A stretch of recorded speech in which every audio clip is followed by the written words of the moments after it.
Good evening, guys. Let's continue with chemical kinetics. And in today's lecture, we'll continue with methods to determine order of reaction. Methods to determine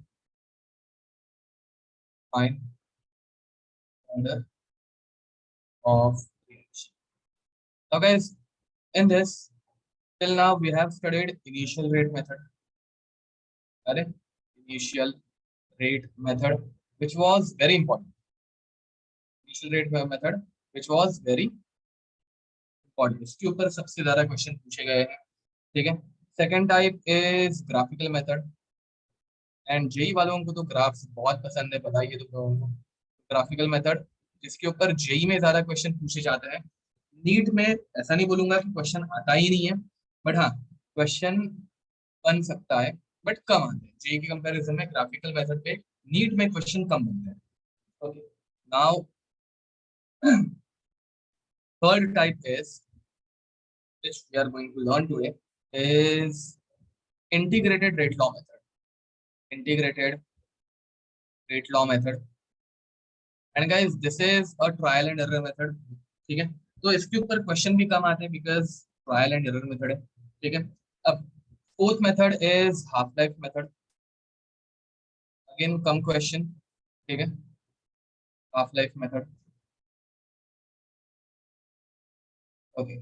So guys, today we'll start with integrated rate law method. Okay. Third one is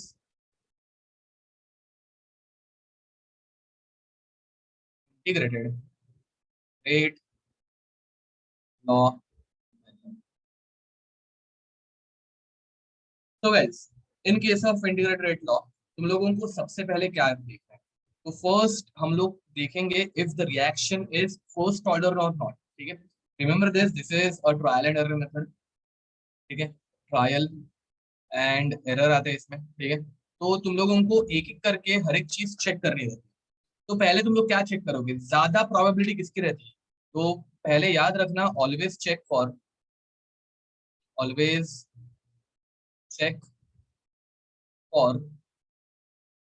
first order reaction. भाई वो reaction first order है क्या? अगर first order होगी तो हम लोगों को इजीली आंसर मिल जाएगा. अगर नहीं होगी तो सेकंड नंबर पे हम लोग क्या देखेंगे? गाइस, अगर रिएक्शन फर्स्ट ऑर्डर नहीं है तो हम लोग सेकंड नंबर पे क्या देखेंगे? सेकंड नंबर पे हम लोग देखेंगे जीरो. परफेक्ट. देखो याद रखो, सेकंड ऑर्डर अपने हम लोगों को क्वेश्चन में पूछा जाता ही नहीं है. तो you will always go for zero order reaction after first order reaction. ठीक है. तो फर्स्ट ऑर्डर रिएक्शन है या नहीं, वो हम लोग कैसे फिगर आउट करें गाइस?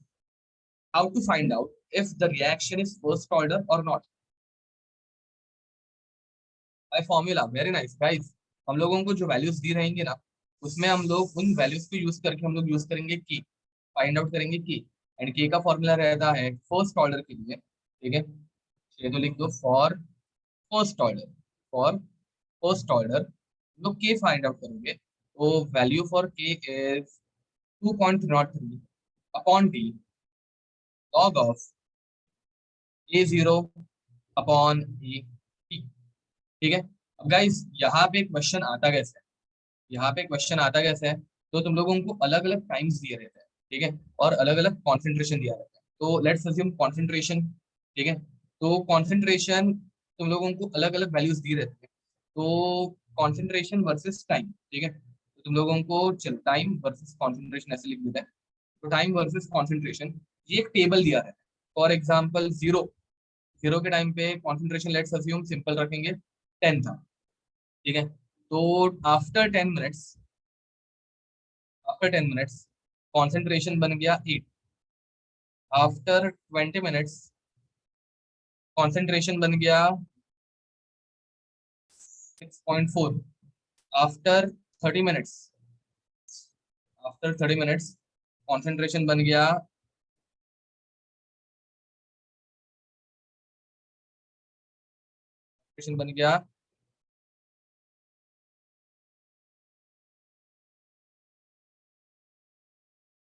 5.12. ठीक है. तो कॉन्सेंट्रेशन बन गया 5.12. एंड अब ये ऐसे आगे, मतलब ये ऑलमोस्ट 4 वैल्यूज ही देंगे. ठीक है. Almost on an average 4 values आएंगी. अब गाइज यहाँ पे तुम लोग कैसे चेक करोगे? तो फर्स्ट सिंपल सिंपल मेथड, और you can check for GP, और you can check for GP, check for GP. अब जीपी चेक करना तो और इजी हो जाता है, ठीक है। जीपी कैसे चेक करेंगे गाइस, देखो ज्योमेट्रिकल प्रोग्रेशन तुम लोगों को चेक करना है, तो 10 और 8 के बीच में रेशियो क्या आएगा, 10/8, 10/8, what is the ratio, ratio आएगा 1.25, राइट, 1.25। अब गाइस 8 और 6.4 के बीच में रेशियो निकाल के दिखाओ, 8/6.4। तो अगर ये तुम लोग चेक करोगे तो 8 वन जा एंड 8 8 जा, तो गाइस ये वापस देखो ना, 10/8 ही आ रहा है ना, ये वापस 10/8 आ रहा है, 1/0.8 इज नथिंग बट 10/8, तो again it is same, it is 1.25। अगर गाइस दो वैल्यू सेम आ गई तो यार इतना हम लोगों को कॉमन सेंस है कि यार तीसरी वैल्यू जो है ना वो भी सेम आने ही वाली, ठीक है। तो even this will become even this will become 1.25। तुम लोग उल्टा रेशियो भी ले सकते, ठीक है। नाउ गाइस ये जीपी है, ज्योमेट्रिकल प्रोग्रेशन, ये तुम लोगों को हर एक का रेशियो सेम टू सेम आ रहा है, ठीक है। Now rather than this you can check for k, ठीक है। के का फॉर्मूला अप्लाई कर सकते हैं हम लोग। अब के का फॉर्मूला क्या है, 2.303 अपॉन टी। गाइस मुझे बताओ इन दोनों के बीच का टाइम कितना है, तो इन दोनों के बीच का टाइम है 10 into log of initial concentration कितना था guys, 10 upon final concentration, guys final concentration कितना है, 8, ठीक है। Obviously to solve this thing it will take a little bit more time, बराबर है, ये सॉल्व करने में थोड़ा सा टाइम लगेगा, बट गाइस करना तो पड़ेगा। अब गाइस सेकंड के की वैल्यू कैसे निकालोगे, सेकंड के की वैल्यू हम लोग कैसे निकालेंगे, तो 2.303 अपॉन, अब गाइस टाइम टाइम कितना है, टाइम कितना हो गया यहाँ पे, तो टाइम यहाँ पे हो जाएगा 20, ठीक है। And then you will go for log of initial concentration which is 10 upon final concentration which is 6.4। Are you getting it. अब ये अगर नहीं करना हो, मतलब लेट्स अज्यूम किसी को ये जरा लेंथी लग रही है मेथड, ठीक है, so what else you can do, जो कि हम लोगों को ये फर्स्ट मेथड पे ही पहुंचा देगी, यू कैन ऑल्सो फाइंड के like this, difference between these, समझ में आ रहा है।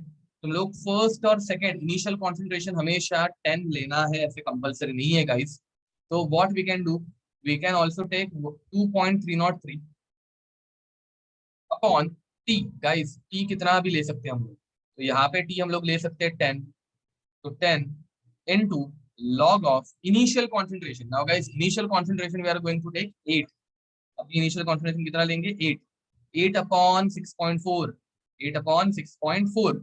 अब यहाँ से गाइस हम लोगों को लॉग निकालने की जरूरत है, बच्चा भी इसका आंसर दे पाएगा, that 10/8 and 8/6.4 is 1/0.8 which is nothing but 10/8।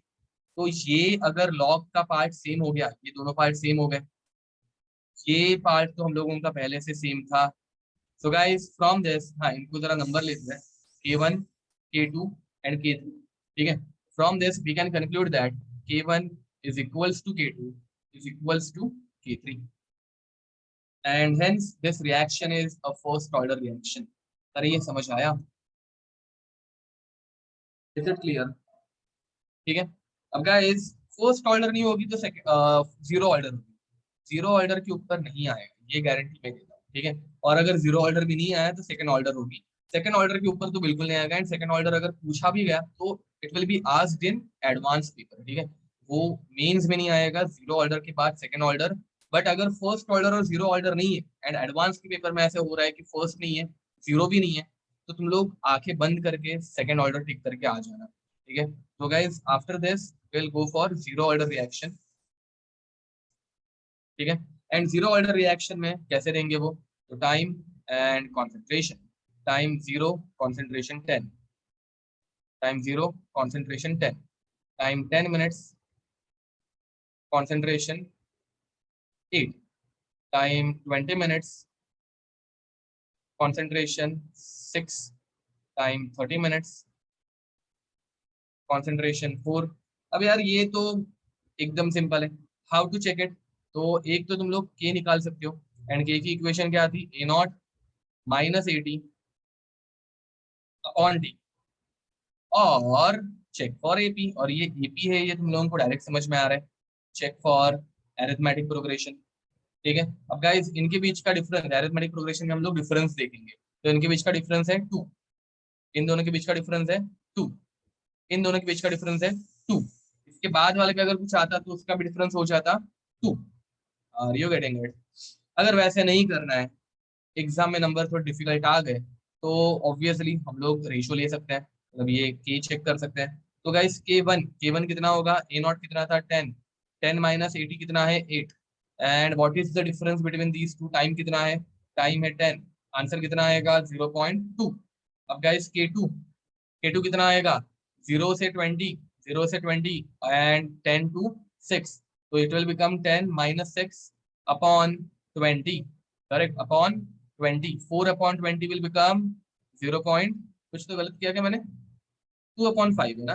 2/5 correct है, ओके। तो 4/20 which is 1/5, 1/5 is 0.2। Are you getting it?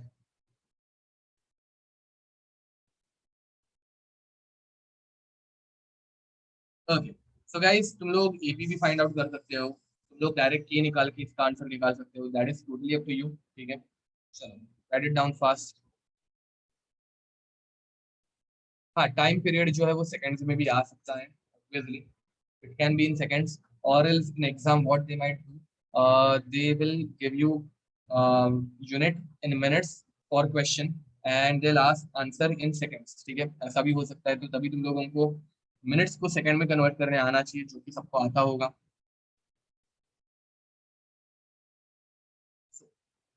Right it down guys fast.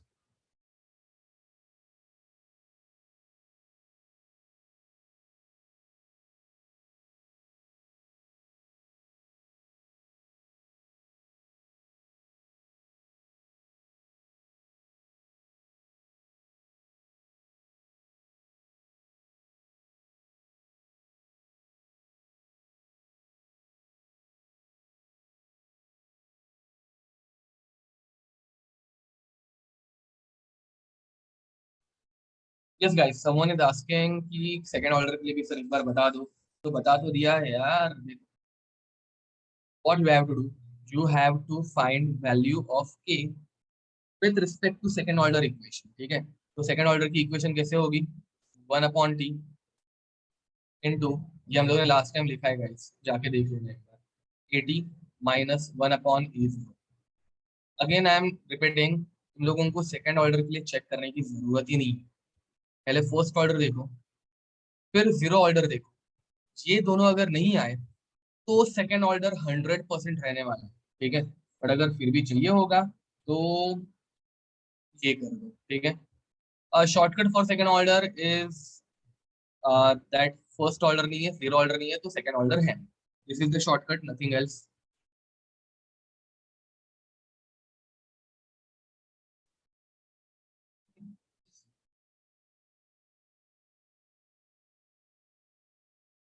Third order they won't ask for third order because there is only one reaction in our whole syllabus which is third order, जो कि organic की है, इसके ऊपर आज तक कोई question आया ही नहीं है, तो थर्ड ऑर्डर के ऊपर वो क्वेश्चन पूछेंगे ही नहीं, बिकॉज नेचर में वो रिएक्शन ही नहीं एग्जिस्ट कर पाती।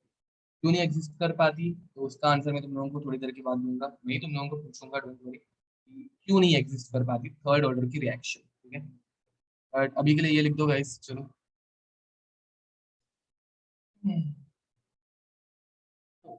Okay guys, should we continue? ऊपर मैंने जस्ट लास्ट टाइम का थोड़ा सा एक वापस पार्ट लिख दिया था, नथिंग एल्स। ठीक है, जो लोग लेट ज्वाइन हुए हैं, ज़्यादा कुछ लिखाया नहीं है मैंने अभी तक, इतना ही लिखा है। Okay, so let's continue.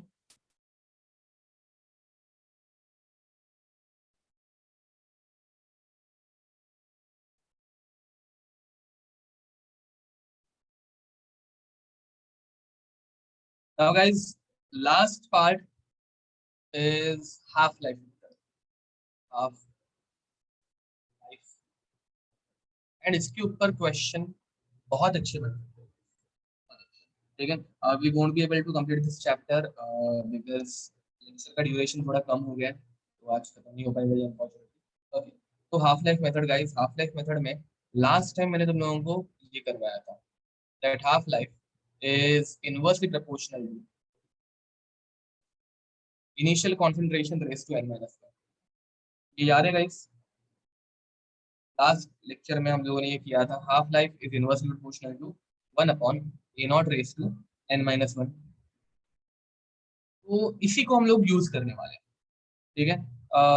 सो हाँ, for first order it will not be applicable, correct बोल रहे हो।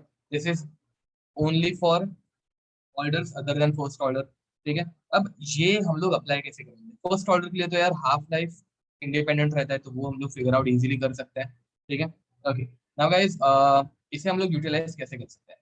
तो देखो, कंडीशन वन या फिर कॉन्सेंट्रेशन वन एंड कॉन्सेंट्रेशन, दो अलग अलग कॉन्सेंट्रेशन पे तुम लोगों को हाफ लाइफ देके रखनी है, ठीक है। लेट्स अज्यूम फर्स्ट कॉन्सेंट्रेशन पे टी हाफ वन है, ठीक है, एंड कॉन्सेंट्रेशन जो है वो ए वन है। गाइस ये चलेगा, इनिशियल कॉन्सेंट्रेशन यहाँ पे ए वन है एंड टी हाफ वन है। कॉन्सेंट्रेशन टू किसी और कॉन्सेंट्रेशन पे टी हाफ टू है and initial concentration a two है।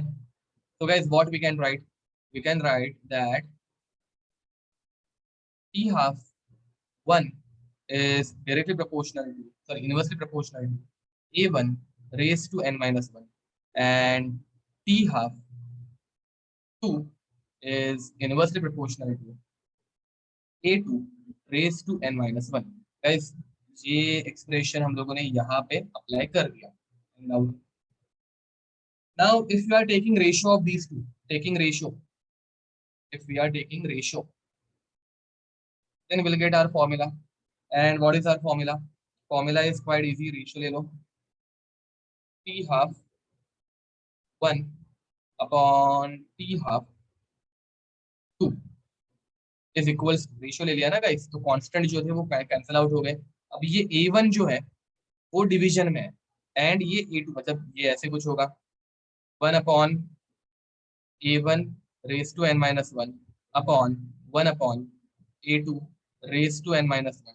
तो डिवीजन के डिवीजन में जो चीज रहती है वो न्यूमरेटर में चली जाएगी, तो you will get t half 1 upon t half 2 is equals to A2 ऊपर चला गया, तो A2 raise to n minus one upon A1 raise to n minus one. Guys, this is your equation. अब I guess N Awasthi में ये question है, इसी formula के ऊपर डायरेक्ट क्वेश्चन। गाइस याद रखो, जितने क्वेश्चन सॉल्व करोगे एग्जाम में उतनी हेल्प होगी, बिकॉज अभी क्वेश्चन क्या है मुझे याद नहीं है unfortunately. I guess which of the following is correct expression, ऐसा कुछ क्वेश्चन है, which of the following is correct expression, जिसमें इस एन की वैल्यू पूछी। इसमें क्या पूछा है? इस एन की वैल्यू पूछी है। अब एग्जाम में अगर वो क्वेश्चन आ जाए ना, तो मैं गारंटी देता हूँ तुम लोग वो क्वेश्चन सॉल्व नहीं कर पाओगे। अभी जो हम लोग फॉर्मूला डिराइव करने वाले हैं, क्वेश्चन बहुत सिंपल है, which of the following is correct expression या फिर करेक्ट इक्वेशन, ठीक है। एग्जाम में अगर वो क्वेश्चन आ गया, definitely you can't solve it, because तुम लोगों को ये लिंक ही नहीं लगेगी कि that we have to solve this from this formula, ठीक है। अब डेरिवेशन क्या है वो देख लो, and hence it is important to solve an number of questions, क्योंकि अगर एग्जाम में ऐसा कुछ अलग क्वेश्चन आ गया तो हम लोगों को डायरेक्ट सॉल्व करके आना चाहिए, ठीक है। अभी देखो, इसका लॉग लेना है हम लोगों को, टेकिंग लॉग। तो अगर हम लोग लॉग ले लेंगे तो you will get log t half upon t half 2 is equals to log of A2 upon A1। अब दोनों की पावर सेम है गाइस, तो मैं इनको कॉमन ऐसे ऊपर लिख सकता हूँ n माइनस वन, ठीक है। Why log? बिकॉज उस क्वेश्चन को सॉल्व करते वक्त हम लोगों को लॉग लेने की जरूरत है, ओके। तो मतलब ये जो भी हम लोग एक्सप्रेशन ड्राइव करने वाले हैं वो तुम लोगों को एन अवस्थी का ये क्वेश्चन है या फिर पी बहादुर का क्वेश्चन है, उसमें हेल्प होगी, ठीक है। अगर तुम लोग कोई अच्छे लेवल की बुक सॉल्व कर रहे हो, जो कर रहे हो तुम लोग, ऐसा मुझे विश्वास है, ठीक है, तो उसमें ये क्वेश्चन मिलेगा तुम लोगों को, ये एक्सप्रेशन मिलेगी, तो तभी हम लोगों को वो सॉल्व करने आना चाहिए, इसका कुछ यूज नहीं है guys। बट एग्जाम में ये ऐसे क्वेश्चंस ट्विस्ट करके आते हैं। n-1 log of a2/a1। Guys इधर तक समझ में आ गया? Now they are asking us value of n। वो क्या पूछ रहा है? n की वैल्यू, n के लिए एक्सप्रेशन हम लोगों को चाहिए। तो गाइस ये नेचर डिवीजन में लेके जाते हैं, तो you will get n-1 is equals to log of t half 1 divided by t half 2, the whole thing divided by log of a2 by a1। and guys finally n के लिए expression पूछा था, तो n will become 1 plus log of t half 1 divided by t half 2, the whole thing divided by log of a2 by a1। guys अगर imagine करो ये question exam में आ जाए, ठीक है, इमेजिन करो अगर ये क्वेश्चन एग्जाम में आ गया, तो तुम लोग उसे सॉल्व कर पाओगे क्या? इसके जैसे और तीन ऑप्शन रहने वाले हैं, जिसमें most probably what they might change. एक जगह पे ए टू, देखो इस एक्सप्रेशन में a2/a1 है, एग्जाम में वो a1/a2 दे दे एक जगह पे। दूसरी जगह पे यहाँ पे ये प्लस में है, तो they might give us minus. And और कोई ऑप्शन जिसमें ये t2/t1 कर दे। ठीक है, तो हाँ ये तुम लोगों को डिराइव कर सकते हो तुम लोग, बट एग्जाम में क्लिक होना चाहिए that you have to start from over here. लोगों ने इधर से, लेट्स यहाँ से स्टार्ट करना है, ये एग्जाम में क्लिक होना चाहिए। तो ये कब क्लिक होगा? जब तुम लोग पहले से उस क्वेश्चन को सॉल्व किए हुए हो। अगर ये डायरेक्ट क्वेश्चन तुम लोगों के सामने आ जाए, तो I am not saying that you can't solve it, but it will at least take your 5 to 10 minutes सोचने के लिए, सारे फॉर्मूलाज एनालाइज करने के लिए ये कहाँ से डिराइव होगा। तो जब तुम लोगों ने ये पहले से डिराइव करके रखा है, मतलब पहले से ये क्वेश्चन सॉल्व किया है, तब जाके एग्जाम में ये सॉल्व होगा और बहुत फास्ट सॉल्व होगा। ठीक है, तो मेक श्योर तुम लोग ज्यादा से ज्यादा क्वेश्चन सॉल्व करो, बिकॉज ऐसे क्वेश्चंस आते हैं एग्जाम में जो उस मोमेंट पे हम लोग डायरेक्ट सॉल्व नहीं कर पाते अगर तुम लोगों ने पहले कभी वो क्वेश्चन सॉल्व किया ही नहीं। ठीक है, okay, write it down. Will take a simple small question. इसके ऊपर सबसे कम क्वेश्चन आया गाइस, हाफ लाइफ मेथड के ऊपर क्वेश्चन ना के बराबर पूछे गए हैं। ठीक है, और जो भी आए हैं वो बहुत इजी फर्स्ट ऑर्डर वाले आए हैं। मुझे बताओ फर्स्ट ऑर्डर की हाफ लाइफ तुम लोग इजीली फाइंड आउट कर पाओगे ना? फर्स्ट ऑर्डर के ऊपर मुझे क्वेश्चन लेने की जरूरत नहीं है ना गाइस? फर्स्ट ऑर्डर में हाफ लाइफ चेंज ही नहीं होगी, करेक्ट बोल रहे हो? It is independent of concentration. इसके ऊपर नीट में क्वेश्चन आएगा ही नहीं, ऐसे पकड़ के चलो। आया तो भी फर्स्ट ऑर्डर के ऊपर आएगा। फर्स्ट ऑर्डर का हम लोग एक एग्जांपल ले लेते हैं, चलो फटाक से। एंड देखो, इसके ऊपर अगर क्वेश्चन पूछा गया तो फर्स्ट ऑर्डर जीरो ऑर्डर उसका भी क्वेश्चन आ सकता है, ऐसे नहीं बोल रहा हूँ मैं कि नहीं आ सकता, बट दोनों बहुत इजी। एपी और जीपी फाइंड आउट कर, एपी फाइंड आउट करना है हम लोगों को, first order GP find out करना है। तो चलो क्वेश्चन देखते हैं। कॉन्सेंट्रेशन, ठीक है, अगर समझो तुम लोगों को बोला कि 10 मोलार के लिए, 20 मोलार के लिए, 30 मोलार के लिए, 40 मोलार के लिए, 50 मोलार के लिए। ठीक है, and they are saying that 10 molar के लिए पी हाफ है। Okay, I don't know why but I disconnected from my mobile, so I can't see your chats right now. Okay, 10 molar के लिए टी हाफ है 5 minutes, 20 molar के लिए T half है 5 minutes, 30 molar के लिए T half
Yes guys, I think I got disconnected.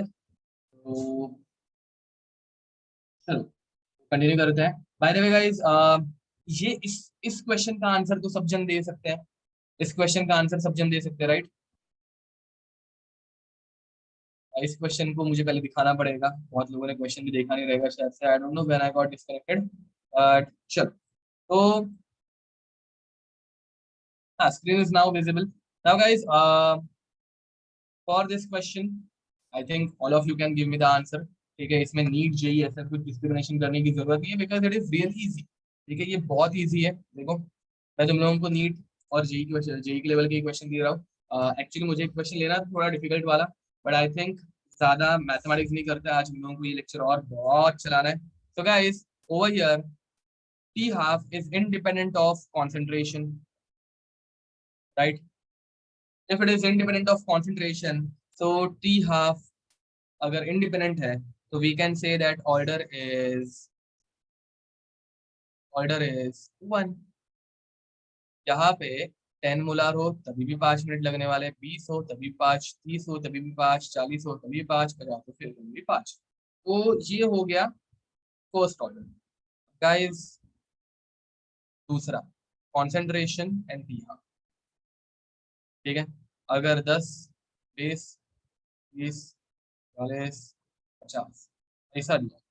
ठीक है, and correct, like radio activity. तुम लोगों को न्यूक्लियर फिजिक्स पढ़ा के हो गया? न्यूक्लियर के फिजिक्स हो गया पढ़ा के? 5 मिनट्स, 10 मिनट्स नहीं हुआ? ओके. अच्छा, कॉलेज में पढ़ाया गया? ओके, कुछ लोगों को कॉलेज में पढ़ा के हो गया है. 15 minutes, 20 minutes and 25 minutes. Now guys, from over here what can you derive? यहाँ से तुम लोग क्या बोल सकते हो? We can say that t half is directly proportional to concentration. अरे भाई, सही बोल रहा हूँ? टी हाफ इज डायरेक्ट, हाँ, तो ये जीरो ऑर्डर हो जाएगा गाइस. टी हाफ का जीरो ऑर्डर का फॉर्मूला क्या था? T half is equals to a naught upon 2k. यही फॉर्मूला था ना हम लोगों का. तो from this we can say that order is zero order. ठीक है. Again guys, let me clear one thing. जब मैं पढ़ाऊंगा तो पढ़ाते वक्त तो मुझे ये सारी डिफिकल्ट चीजें पढ़ानी पड़ती है. ठीक है, बट चैप्टर में क्वेश्चन भी उतने डिफिकल्ट है ऐसा नहीं है. एक कोई क्वेश्चन आएगा जो ऐसे रहने वाला है. तो for that I have to teach you this thing. But question अगर देखोगे तो ये तुम लोग आराम से सॉल्व कर पाओगे. ठीक है.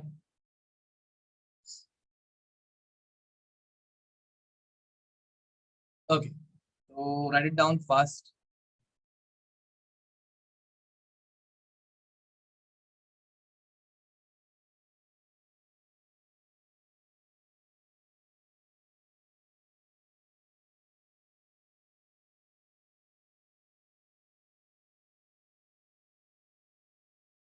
कैनेडिक्स का तुम लोगों को अभी तक होमवर्क मिला नहीं है? हाँ, मतलब लास्ट 2 लेक्चर में मैंने दिया नहीं है, बट एक एक होमवर्क मिला है, राइट?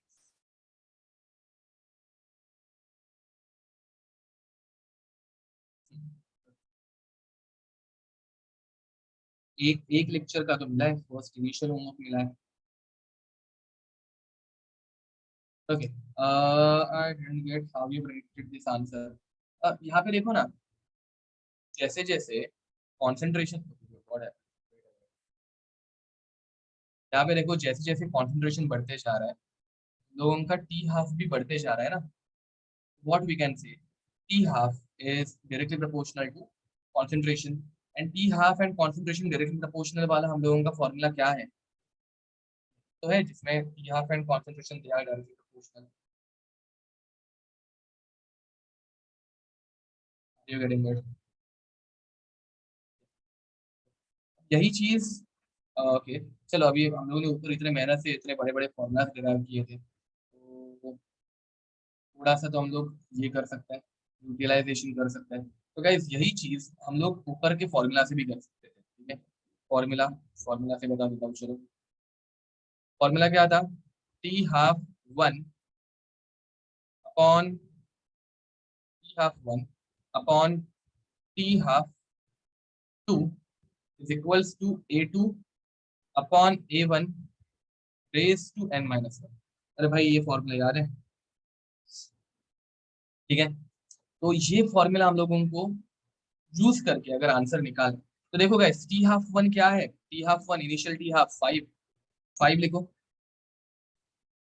टी हाफ टू कितना है 10, तो यहाँ पे 10 लिखो, equals to guys a two, अपना ए टू कितना है, ए टू इज 20, मतलब ए टू मतलब कॉन्सेंट्रेशन नंबर 2, तो that is 20 upon initial concentration 10 and raise to n-1, and हम लोगों को ये n निकालना है, तो गाइज ये हो जाएगा 5 अपॉन, सॉरी 1/2, एंड ये हो जाएगा 2, राइट गाइज 1/2, एंड ये हो जाएगा 2 रेज टू n-1। तो गाइज 1/2 मतलब क्या, 1/2 मतलब क्या, तो 1/2 मतलब 2 रेज टू -1, तो 2 raise to -1 is equals to 2 raise to n-1। So from this we can say that -1 -1 is equals to n-1। तो guys n कितना हो जाएगा, n is equals to -1, ये 1 उधर चला जाएगा तो +1 बन जाएगा, एंड n will become 0। अब यार तुम लोगों के ऊपर है, तुम लोगों को कैसे जाना है। मैंने मेरी तरफ से अच्छे खासे क्वेश्चंस करा दिए, एंड वो भी उस टॉपिक के ऊपर जिसके ऊपर सबसे कम क्वेश्चन पूछे गए, एंड जो क्वेश्चन आए हैं वो ऐसे एकदम फालतू वाले आए हैं, ठीक है। तो चलो write it down fast. Formula method is better, कुछ लोगों को फॉर्मूला इजी लगेगा, कुछ लोगों को डायरेक्ट मेथड इजी लगी होगी, तो it is totally upon your perception, but मैंने दोनों मेथड पढ़ा दी, ठीक है। मुझे एक्चुअली थोड़ा सा डिफिकल्ट वाला क्वेश्चन लेना था, बट ठीक है हम लोगों ने नॉर्मल कर दिया।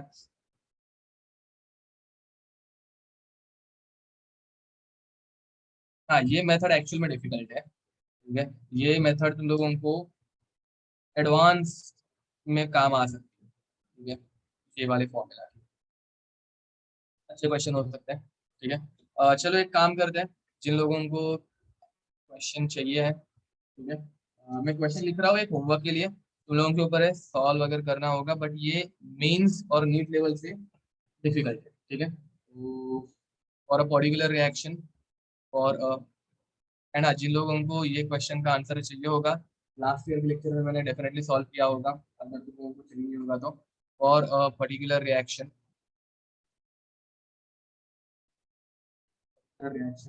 Half life is halved is halved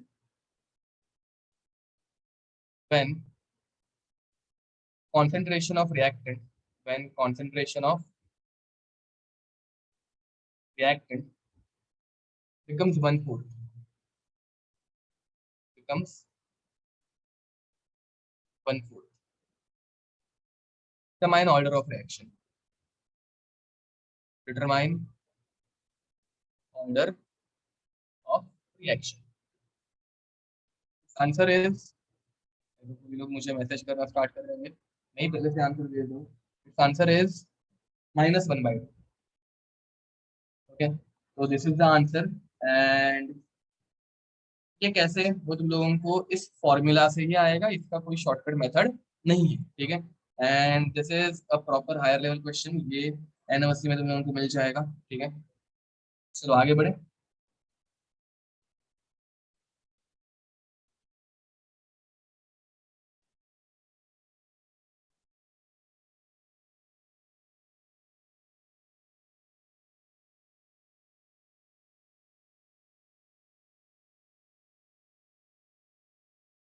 इस शो द फॉर्मूला, अरे डिराइव करके दिया था फॉर्मूला, और तुम लोग अभी बोल रहे हो कि वापस सिखाओ। देखो यहाँ पे फॉर्मूला है, देखो। चलो let's move ahead. So guys, next is monitoring methods, monitoring of process of reaction,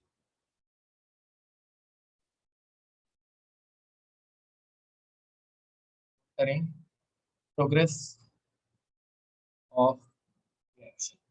मतलब क्या गाइस, तो हम लोग किसी एक रिएक्शन की प्रोग्रेस कैसे मॉनिटर कर सकते हैं, एंड इसके ऊपर सिर्फ और सिर्फ फर्स्ट ऑर्डर की क्वेश्चन बनेंगे। फर्स्ट ऑर्डर रिएक्शन के ऊपर ही इसके क्वेश्चन बनेंगे, इतनी गारंटी मेरी है। ठीक है, तो गाइस इसके लिए हम लोगों का फॉर्मूला क्या रहने वाला है, फर्स्ट ऑर्डर का हम लोगों का फॉर्मूला क्या रहता है, A is equals to 1/n ln of A naught upon A T, बराबर concentration, initial concentration upon final concentration. Guys यहाँ पे हम लोगों के पास A naught upon A T मतलब कि प्रोग्रेस मॉनिटर करने के लिए मेथड्स कौन सी है। ठीक है, तो पैरामीटर्स हम लोग कौन से यहाँ पे यूज कर सकते हैं, पैरामीटर्स हम लोग यहाँ पे कौन से यूज कर सकते हैं। गाइस पैरामीटर्स ठीक है, बहुत अलग अलग पैरामीटर्स रह सकते हैं। फॉर एग्जाम्पल पैरामीटर्स छः पैरामीटर्स हैं, एक दो तीन। हम लोग सारे के सारे स्टडी नहीं करने वाले बिकॉज सारे के सारे हमारे सिलेबस में है ही नहीं। ये थियोरी का जस्ट एक छोटा सा पार्ट है, तुम लोगों को थियोरी के क्वेश्चन भी पूछे जा सकते हैं ना, तो इसलिए now guys first of all we can measure weight, am I right. Weight हम लोग मेजर कर सकते हैं भाई, टाइम के साथ रिएक्टेंट का मास कितना बढ़ते जा रहा है या फिर कम होते जा रहा है, तो यूजुअली तो मास कम ही होने वाला है। फॉर एग्जाम्पल अगर समझो CaCO3, CaCO3 किस में कन्वर्ट होता है, CaO प्लस CO2, जो कि CO2 उड़ जाएगा। गाइस अगर CO2 उड़ जाएगा तो तुम लोगों के कंटेनर में मास बढ़ेगा या कम होगा, तो ऑब्वियसली गाइस मास धीरे धीरे कम होते जाएगा, CO2 गैस है तो ये उड़ गया, तो mass will decrease and from that we can find की with what rate it is changing. Are you getting it? ठीक है, तो जस्ट एक एग्जांपल था। सिमिलरली गाइस वेट अगर चेंज होगा तो ऑब्वियसली यार मोल्स तो चेंज होंगे, मोल्स का change. Guys likewise we can also find moles अगर चेंज होंगे तो कॉन्सेंट्रेशन, मोलैरिटी या फिर नॉर्मेलिटी। एंड अगर if we are talking about H2O2 तो इट्स वॉल्यूम स्ट्रेंथ भी तो चेंज हो सकता है। एंड यार अभी तक हम लोगों ने यही तो किया था, this is already done guys, am I right. अभी तक हम लोग यही तो पढ़ रहे थे, 10 मोलार से 8 मोलार बनना, 8 मोलार से 6 मोलार बनना, तो दिस इज ऑलरेडी डन, ये मैं वापस पढ़ाने वाला नहीं हूँ क्योंकि हो गया, इसके ऊपर ही हम लोगों ने अभी तक क्वेश्चन किए हैं। नाउ गाइस प्रेशर, ये इंपॉर्टेंट है यार, इसके ऊपर मस्त क्वेश्चन बनता है जो हम लोगों ने थोड़े बहुत इसमें भी किए, इक्विलिब्रियम, केमिकल इक्विलिब्रियम में हम लोगों ने ये प्रेशर के क्वेश्चन कुछ किए थे। आज हम लोग वापस थोड़ी सी रिविजन करेंगे, ठीक है। एंड लाइक वाइज वॉल्यूम, ठीक है, volume and which is also important bye the way. And last but not the least degree of rotation, ठीक है, या फिर एंगल ऑफ रोटेशन, चलो एंगल ऑफ रोटेशन, बट हाँ ये अपने कुछ काम का नहीं है। ठीक है, तो गाइज मैंने तुम लोगों को angle of rotation last time थोड़ा सा बताया था। ठीक है, क्या बताया था मैंने, तो अगर हम लोगों के पास सुक्रोज है तो सुक्रोज लेफ्ट हैंड रोटेशन देता है, बट उसका हाइड्रोलाइसिस होने के बाद वो हम लोगों को राइट हैंड रोटेशन देता है। याद है सुक्रोज का एग्जाम्पल, तो through out reaction left hand का रोटेशन धीरे धीरे चेंज होते जाएगा ना, रोटेशन डायरेक्ट थोड़ी ना इधर से जुप राइट में चला जाएगा। तो वो हाँ सूडो फर्स्ट ऑर्डर रिएक्शन में मैंने ये एग्जांपल दिया था, तो वो धीरे धीरे लेफ्ट हैंड रोटेशन से ऐसे ऐसे ऐसे ऐसे ऐसे ऐसे इस तरफ आ जाएगा। तो जैसे जैसे डिग्री ऑफ रोटेशन या फिर एंगल ऑफ रोटेशन चेंज होते जा रहा है वैसे वैसे उसको मॉनिटर करके हम लोग rate of reaction find out कर सकते हैं। ठीक है, but all of this is not important, हम लोगों को अभी करना क्या है, pressure and volume which are almost same. ठीक है, कंडक्टिविटी, कंडक्टिविटी हम लोग यूजुअली आयंस की देखते हैं एंड काइनेटिक्स में हम लोग आयनिक रिएक्शन देखते नहीं है। Why? Because ionic reactions conductivity में हम लोग देखेंगे नहीं, because ionic reactions are very fast. अरे मैंने एकदम बिगिनिंग में बोला था हम लोग यहाँ पे सिर्फ और हाँ इंस्टेंटेनियस रिएक्शन, एंड हम लोगों ने इस टॉपिक में एकदम बिगिनिंग में बोला था कि मॉडरेट रिएक्शन को ही हम लोग यहाँ पे फॉलो करने वाले हैं, तो इसलिए यहाँ पे कंडक्टिविटी नहीं आएगी, बट हाँ we can check conductivity also, but ionic reaction हम लोग देख नहीं पाएंगे। Okay, so let's move ahead, now let's start with pressure. ठीक है, let's start with pressure.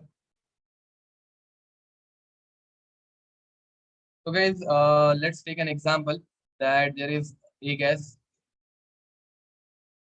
giving us B gas, 2B gas, चलो, plus C gas, ठीक है, when time is equals to 0, इसका इनिशियल प्रेशर रहेगा P0, ये रहेगा 0, ये रहेगा 0। When time is equals to T, इसका प्रेशर बोल देते हैं पीटी। अब गाइस पीटी मतलब क्या? PT P total, P total नहीं है, ठीक है? PT doesn't stand for P total. PT मतलब प्रेशर आफ्टर टाइम टी। तो मुझे बता, अब ये बढ़ेगा या कम होगा? ए का प्रेशर, ए का पार्शियल प्रेशर बढ़ेगा या कम होगा? ए का पार्शियल प्रेशर बढ़ेगा या कम होगा? Okay guys, someone is telling me कि इसका आंसर प्लस हाफ आया, तो शायद से मैंने नोट्स में मिस्टेक की होगी लिखते वक्त। नहीं, यहाँ पे मैंने मेरे नोट्स में तो माइनस हाफ ही है। ना ना ना, मेरे नोट्स में मिस्टेक है, मैंने सॉल्व करते हुए कुछ मिस्टेक की थी आई गेस। इसका आंसर प्लस हाफ आना चाहिए। Yes, इसका आंसर प्लस हाफ आ रहा है, sorry. Okay, now guys, P total, P total कम होने वाला है, करेक्ट बोल रहे हो? तो पी टोटल अगर कम होने वाला है तो ये पी नॉट से थोड़ा सा कम, पी नॉट माइनस पी हो जाएगा, ठीक है? अब गाइस, ए अगर पी से कम हुआ तो बी कितने से बढ़ेगा? बी का रिएक्शन का तो प्रोडक्ट का तो बढ़ेगा, तो ये होगा 2p। एंड सी कितना होगा? ये होगा पी। गाइस, ये हम लोगों ने केमिकल इक्विलिब्रियम में किया था, याद है? रिएक्टेंट हमेशा रिएक्ट होता है ना, तो रिएक्टेंट का प्रेशर कम होते जाएगा। प्रोडक्ट हमेशा बढ़ता है, तो प्रोडक्ट का प्रेशर बढ़ते जाएगा। Now guys tell me what is P total, total pressure, what is P total? P total is P naught minus P plus 2p plus P. ये हम लोगों ने किया था कि नहीं किया था? Minus P plus P cancel out हो जाएगा, and P total will become, P total will become P not plus. Guys, हम लोगों को इसका अगर रेट कांस्टेंट निकालना है, अगर मुझे इसका के निकालना है, तो के की एक्सप्रेशन थी 2.303 upon T log of A naught upon 80। Guys, यहाँ पे मैं ए नॉट अपॉन 80 लिख पाऊंगा क्या? यहाँ पे can I use a naught upon 80? No, I can't. So I think I will have to use P naught upon P T. Am I right? Yep, I'll have to take P. And guys, PT is P naught minus P. So K is equals to 2.303 upon T log of P naught upon PT। अगर कुछ doubt होगा तो पूछो, नहीं तो हम लोग इसके ऊपर डायरेक्ट क्वेश्चन लेंगे। ये सेम मेथड हम लोगों ने बहुत बार केमिकल इक्विलिब्रियम में की है, बहुत सारे रिवीजन लेक्चर्स में मैंने ये सेम क्वेश्चंस कराए भी हैं। बहुत बार मैंने केमिकल इक्विलिब्रियम के क्वेश्चंस में ये प्रेशर वाले क्वेश्चंस ऐड किए थे, ठीक है? अच्छा, मैंने सेम वापस पीटी लिख दिया, सॉरी। तो it will become P naught upon not minus P. Okay, तो गाइस, केमिकल इक्विलिब्रियम में ही हम लोगों ने पहले भी किया था। आज हम लोग इसकी वापस एक बार रिवीजन देख रहे हैं और कुछ नहीं, ठीक है?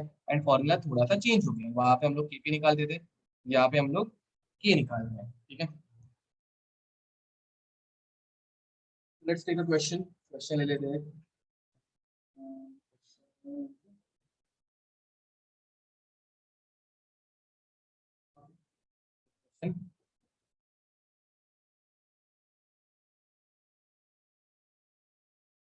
For a first order reaction, for a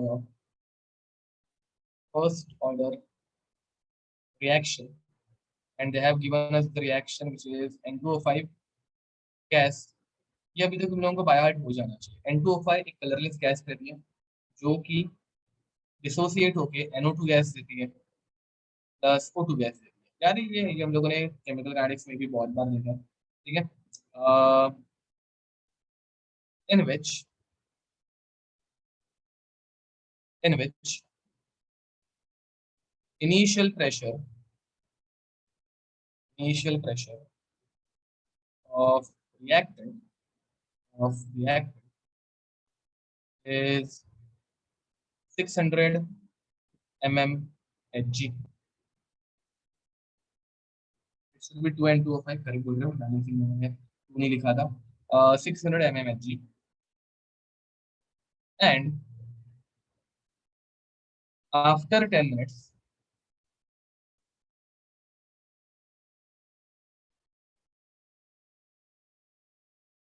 pressure of container becomes 1050 mm Hg. Find A, मैं तुम लोगों को सिंप्लीफाइड करके दे रहा हूँ, partial pressure of N2O5, B partial pressure of NO2, C partial pressure of O2,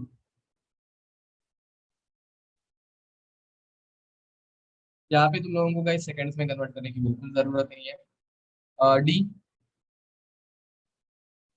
rate constant, rate constant, and C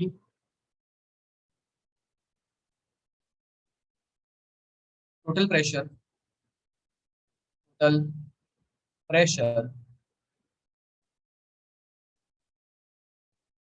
total pressure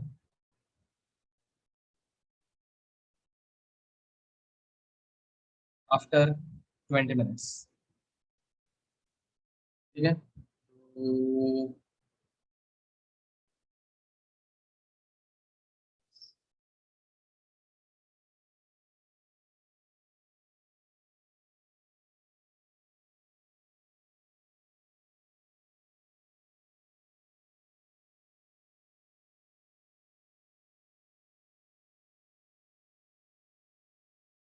तो guys reaction में equilibrium का एरो नहीं आने वाला है। अगर इक्विलिब्रियम का क्वेश्चन होगा तो ही हम लोग इक्विलिब्रियम वाला एरो यूज करते हैं, और else we don't use it. ठीक है, do it fast.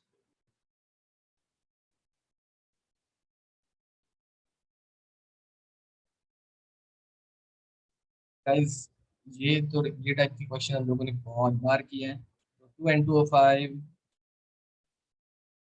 gives us 4NO2 plus, ठीक है ना, वही अब time is equals to zero पे, टाइम वाज जीरो, उन्होंने स्पेसिफिकली रिएक्टेंट का प्रेशर दिया है which is 600 mm of Hg।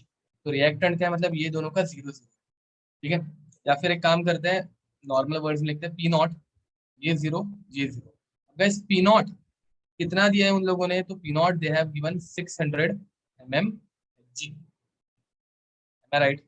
Now guys, when 10 minutes have been passed, after 10 minutes, ठीक है, what is the concentration of N2O5 remaining?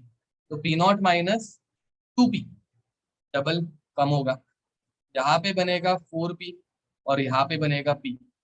ये याद है तुम लोगों को? What is total pressure guys, total pressure कितना होगा 10 मिनट्स पे, टोटल प्रेशर कितना होगा? ओके, श्रेड अकर करेक्ट आंसर है।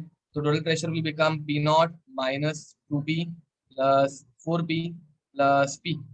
तो यहाँ पे कैसे हो जाएगा, ये 2P कैंसल, और यहाँ पे 4P में से 2P कैंसिल हो जाएंगे, तो you will get P total is equals to P naught plus 2P plus P, मतलब plus 3P। And guys, we know what is total pressure. Total pressure is 1050. Total pressure is 1050. 1050. E naught is 600 plus 3P. 600 उस तरफ लेके जाओ तो it will become 450. 3P is equals to 450. And guys, P will become 150 mm Hg. Here,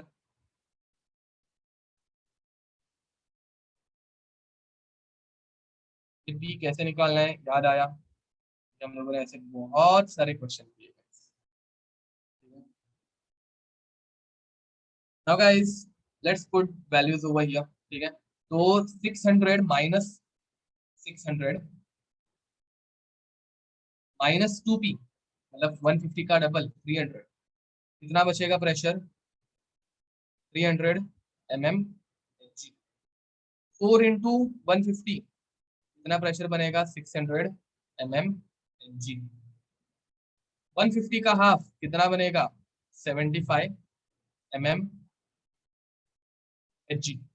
guys ये आ गए तुम लोगों के पहले तीन answer. This is answer for A, this is answer for B, and this is answer for C. Guys तुम लोगों को डायरेक्ट, हाँ, पी टोटल इज 1050, यहाँ पे देखो ना, if after 10 minutes pressure of container becomes 1050, मतलब वो पी टोटल हो गया। ठीक है, ओके। नाउ गाइस ये आ गया तुम लोगों को पार्शियल प्रेशर, जिसमें तुम लोगों को मोल फ्रैक्शन यूज करने की जरूरत ही नहीं पड़ेगी, डायरेक्ट हम लोगों का आंसर आ गया।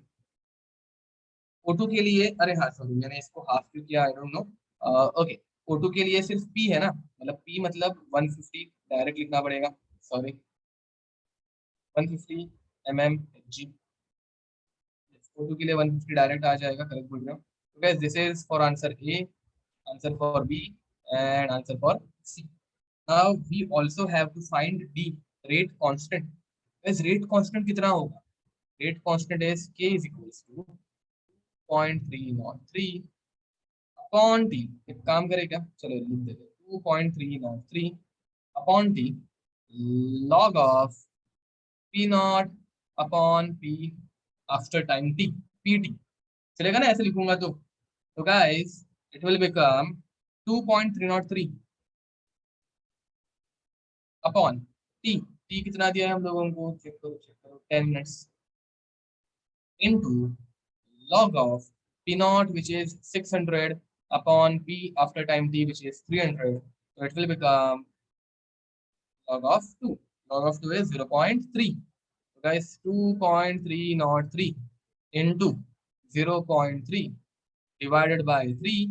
3 23s are 69. So let's take it 0.69 upon 10 which is 0.069 per second।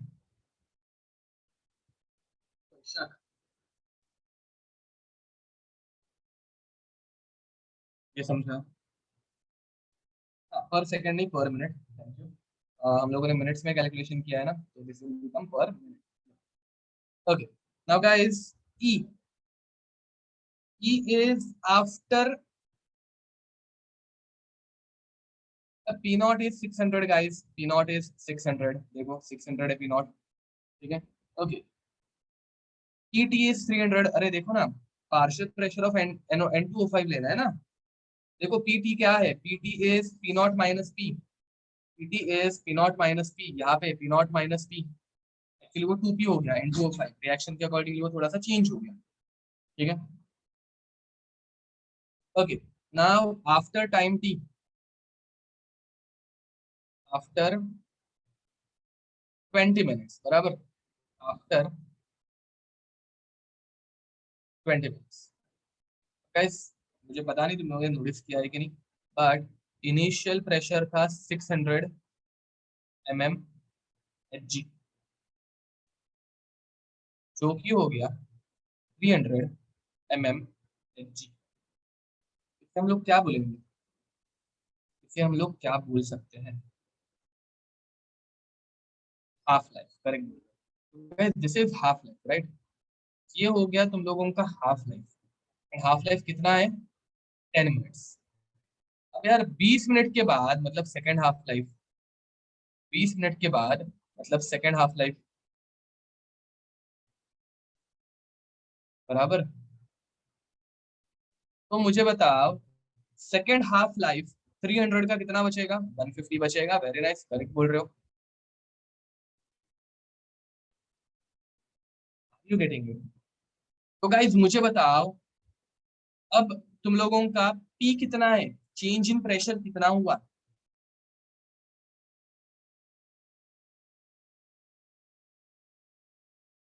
450 हुआ, चलो देखते हैं।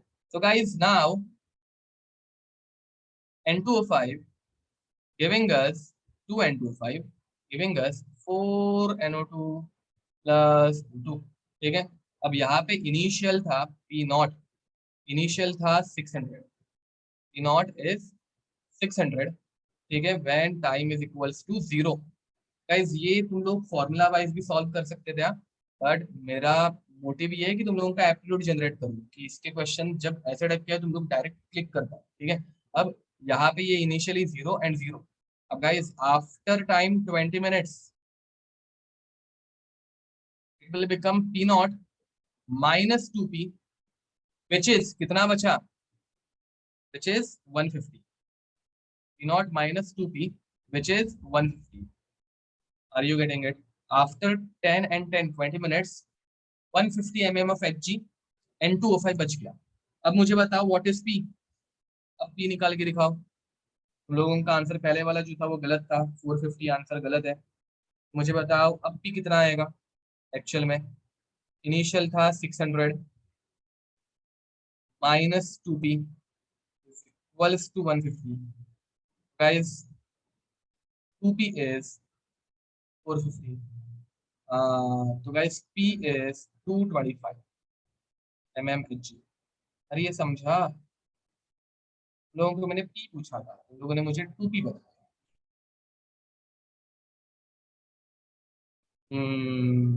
यप. सो गाइस अब मुझे बताओ अगर p 225 है तो यहाँ पे तो हम लोगों को 4p चाहिए ना. यहाँ पे हम लोगों को 4p चाहिए, तो 4p कितना बनेगा. अगर p 225 है तो 4p आई गेस 900 बनेगा. और ऑक्सीजन तो p है सिर्फ. ऑक्सीजन तो p है. तो मुझे बताओ सिर्फ p है तो ये बनेगा 225. देखो अगर तुम लोग यही भूल गए हो कि हम लोग ये कैसे करते हैं तो एक बार प्लीज रिवाइज करना, ठीक है. टॉपिक्स हम लोगों ने ये पहले भी कवर किया है, ठीक है. ओके. अब गाइस तुम लोगों को पी टोटल चाहिए था. क्या चाहिए था. P total. Total pressure after 20 minutes. तो 150 प्लस 900 प्लस 225. ये कितना बनेगा. 5 7 2 + 9 11 11 + 1 12 mm.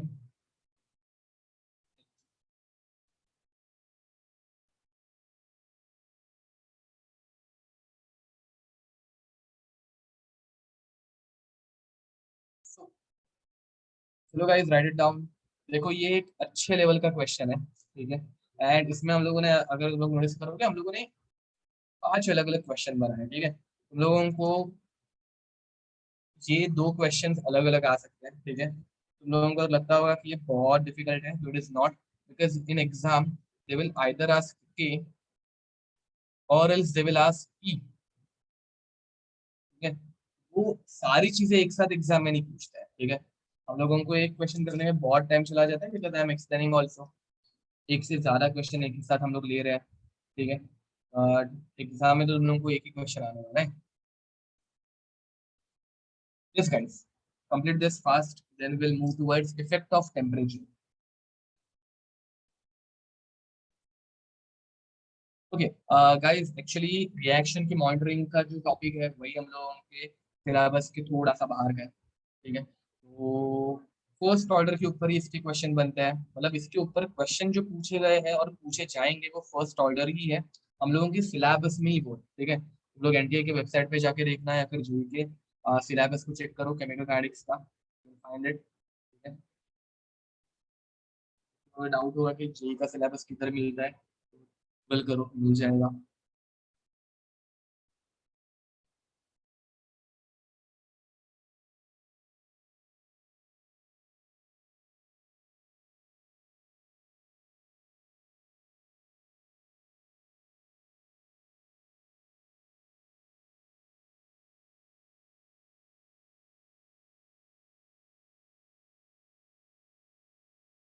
Yes guys, so next is volume, ठीक है.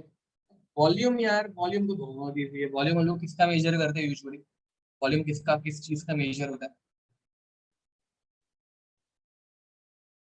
वॉल्यूम किस चीज का मेजर होता है. लिक्विड्स का. हाँ, केमिस्ट्री में हम लोग ज्यादा करके गैसेस का मेजर करते हैं, करेक्ट बोल रहे हो, क्योंकि गैसेस में जो वॉल्यूम चेंज, रिएक्शन में हम लोगों को वॉल्यूम का चेंज चाहिए ना. रिएक्शन में हम लोगों को वॉल्यूम का चेंज चाहिए, तो हम लोग यूजुअली वॉल्यूम, केमिस्ट्री में वॉल्यूम चेंज जो है वो गैसेस का देखते हैं. अरे डेल्टा एम जी, गैसेस का ही हम लोग देखते हैं. So next is volume. Number क्या डाला था ऊपर प्रेशर के लिए. क्या डाला था. Next is volume.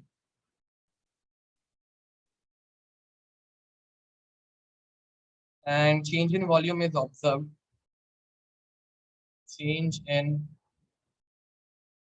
volume is observed for gases. Guys इसके ऊपर क्वेश्चंस सेम प्रेशर जैसे बनते हैं, कुछ अच्छे क्वेश्चंस बनते हैं। एंड वो क्वेश्चंस मुझे चाहिए कि तुम लोग पहले ट्राई करो, तुम लोग अगर क्वेश्चंस उनके ऊपर उस क्वेश्चन के ऊपर पहुंचे कभी, तो तुम लोगों को खुद से ट्राई करना है पहले। एंड अगर नहीं आया तो तुम लोग मुझे सेंड करो, ठीक है। वॉल्यूम रिलेटेड क्वेश्चंस में एक अच्छी टाइप बनती है, तो मैं यहाँ पे अभी लेने नहीं वाला हूँ, तुम लोग खुद से ट्राई करने की कोशिश करना, ठीक है। Guys gas gas gas, again gas gas gas. अब यहाँ पे हम लोग वॉल्यूम कैसे मेजर करेंगे? Initial, when time is initial, ये वी नॉट रहेगा, ये जीरो और ये जीरो। अब गाइस मुझे बताओ, N2O5 का वॉल्यूम बढ़ते जाएगा या कम होते जाएगा? N2O5 का वॉल्यूम बढ़ते जाएगा या कम होते जाएगा?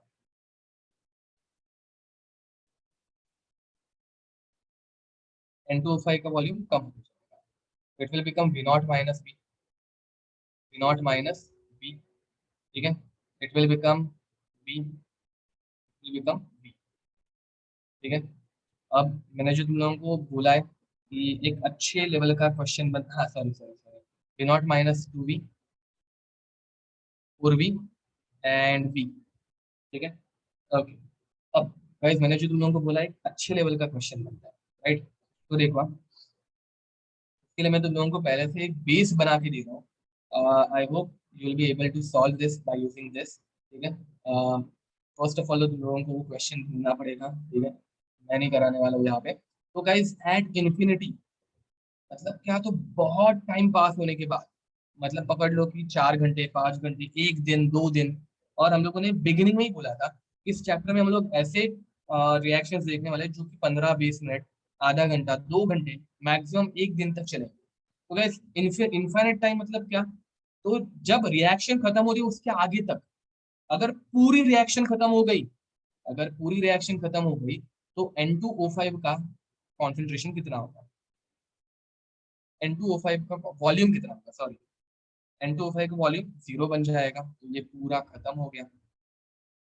गाइस NO2 कितना बचेगा? NO2 कितना बनेगा? यहाँ पे थोड़ा सा दिमाग चाहिए। NO2 कितना बनेगा? हाँ हाँ हाँ, यश करेक्ट बोल रहे हो, यश समझिए करेक्ट आंसर है। गाइस देखो, 2 N2O5 4 NO2 देते हैं ना, 2 N2O5 4 NO2 देते हैं, मतलब डबल देता है। तो guys initially we we N2O5 था, N2O5 का वॉल्यूम कितना था? V। अगर N2O5 डबल NO2 देता है, तो V नॉट के डबल NO2 बनेगा। मैंने क्या बोला, समझ आ रहा है?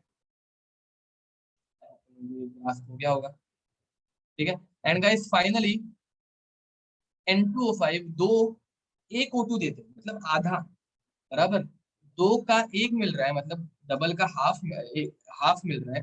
तो गाइस यहाँ पे हाँ, V नॉट बाई टू बनेगा, ठीक है। यहाँ पे V नॉट बाय टू, ठीक है। तो from this you will be able to solve such kind of question. अब ये कैसे होते हैं? तो इसका फॉर्मूला तो एकदम इजी है, क्या होगा? K is equals to 2.303 upon D log of V naught. देखो ये अगर मैं डायरेक्ट लिखूंगा तो चलेगा क्या? V naught minus V T, V naught minus V T, V T माने ये टू वी है यहाँ पे, अगर कुछ तीन होता तो तीन भी हो जाता, ठीक है। तो write down guys, decrease in volume after time T, V T stands for decrease in volume after time T, ठीक है। ओके गाइस यहाँ पे देखो, लेट्स अज्यूम तुम लोगों को ये मैं अलग मेथड से बताता हूँ। जैसे कुछ लोगों को ये बाउंसर गया, तो उनके लिए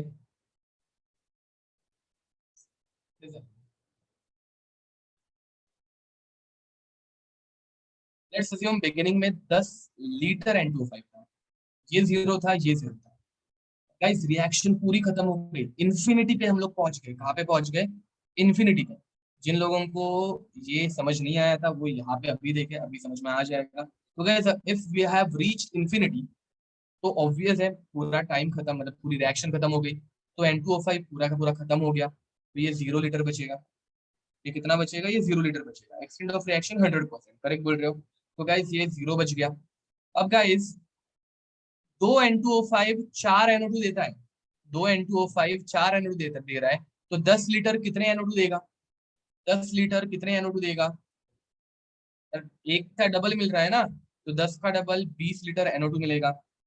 एंड गाइस 2N2O5 एक O2 देता है, मतलब दो का एक हाफ हो गया, तो 10 लीटर कितना देगा? 5 लीटर देगा, आधा। करेक्ट बोल रहे हो। तो गाइस यही लॉजिक मैंने यहाँ पे बताया कि V जो है वो डबल होगा, 2V होगा, एंड यहाँ पे V जो है वो हाफ होगा, V/2 होगा। देखो अभी कोरिलेशन जम रहा है क्या? अगर अभी भी नहीं जम रहा है तो प्लीज मोल कंसेप्ट अच्छे से करके रखो। बहुत बार बोला है मैंने, मोल concept is the most basic topic जिसमें ये सारी चीजें पढ़ाई जाती, ठीक है। इक्विलिब्रियम के टाइम से बताते आ रहा हूँ मैं।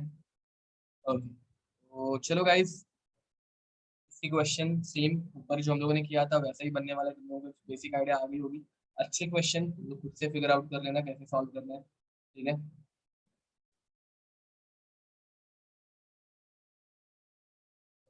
आई have written BT over here because ये, हाँ चलो ये पीटी ही लिख दो, मतलब decrease in volume after time, decrease in volume after time.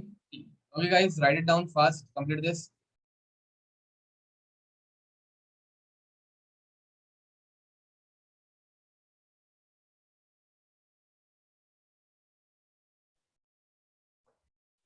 So guys, should we move ahead?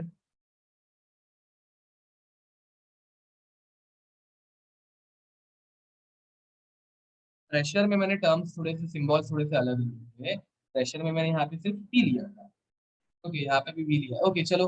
एक काम करो, यहाँ पे सिर्फ वी टी लिख दो, volume remaining after time T, ठीक है, वी टी लिख दो।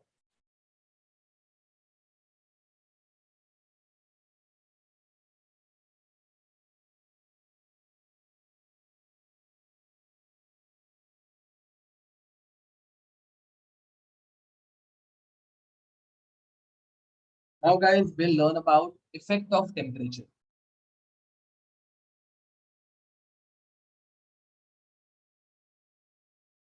Effect of temperature and effect of catalyst, ये दो टॉपिक बचे हैं। Then this chapter will be over, but will require one more lecture to complete this chapter.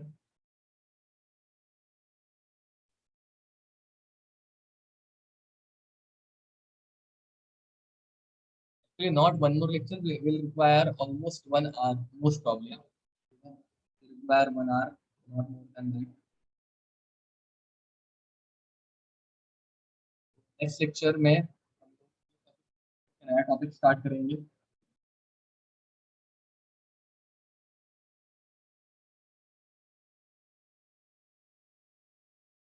Next chapter will B electrochemistry, ठीक है।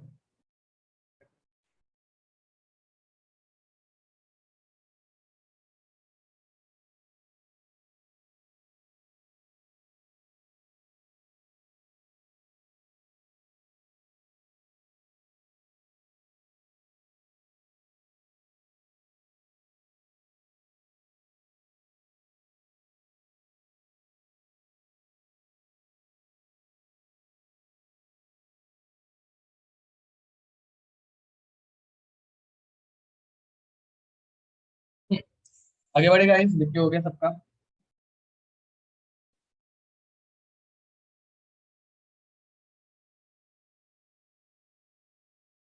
तो next next topic is effect of temperature. Now, guys, first of all, you tell me, what do you think?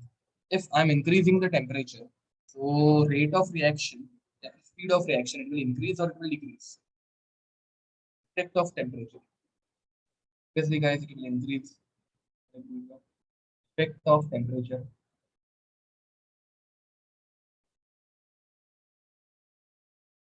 So, guys, reaction का rate बढ़ेगा भी। देखो, at lower temperature, what is that?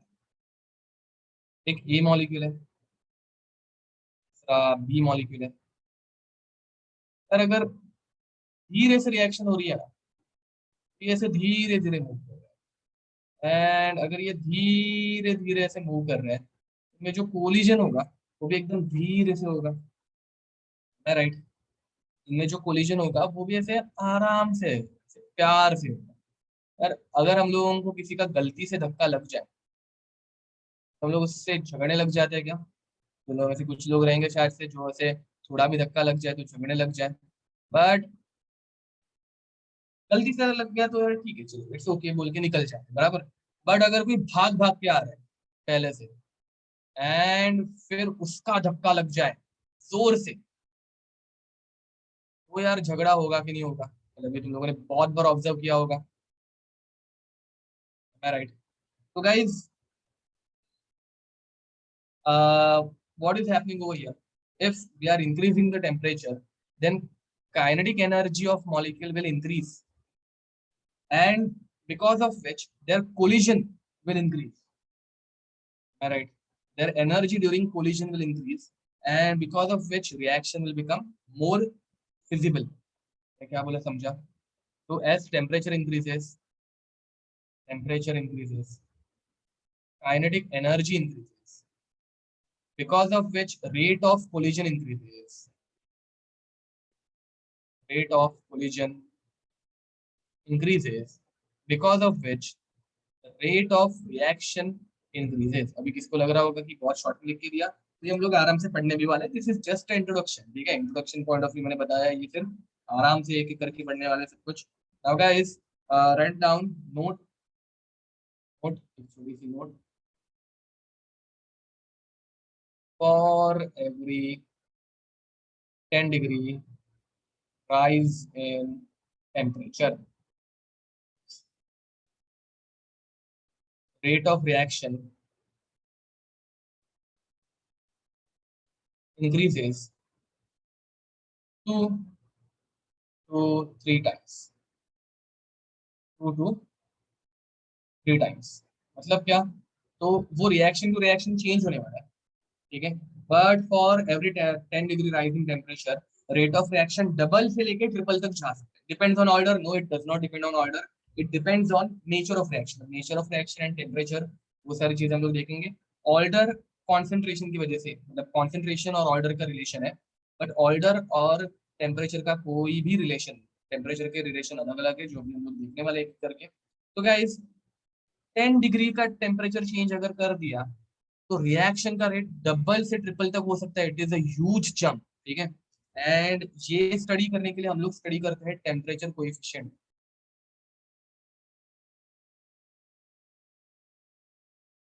Temperature coefficient which is represented by alpha. Why only 10 degrees? On an average हम लोग 10 10 का एक difference easy है ना, मतलब ये बकवास क्वेश्चन हो गया ऐसे। Y only 10 degrees? बिकॉज पहले से जिसने स्टडी किया होगा उसको 10 डिग्रीज का डिफरेंस भी आता। Okay, so temperature coefficient, so what is the meaning of temperature coefficient? ठीक है? तो the factor by which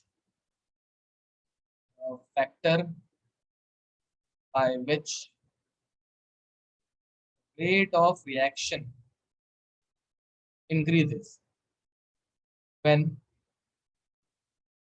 temperature of reaction is increased by 10 degrees, ठीक है? सो ये डिक्रीज के लिए भी हो सकता है, बट हम लोग यूजुअली इंक्रीज का ही देखता है। तो guys, rate of reaction when temperature is increased by 10 divided by the rate of reaction or beginning temperature is equals to alpha. देखो समझ में आ रहा है? 10 डिग्री से चेंज करने के बाद और बिगिनिंग का टेम्परेचर, इन दोनों का जो रेशियो है वो हम लोगों को कितने फैक्टर से रेट बढ़ा वो बताएगा, एंड उस फैक्टर को हम लोग बोलते हैं अल्फा। यार इसका यूज क्या है?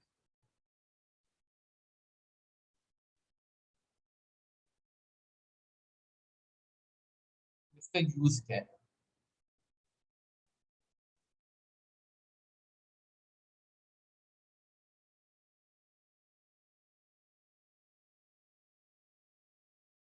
फॉर्मूला जिन लोगों को समझ में नहीं आया होगा, एक क्वेश्चन कर लेंगे तो तुम लोगों को आइडिया आ जाएगी, डोंट वरी। तो क्वेश्चन, और reaction temperature coefficient, temperature coefficient is 2.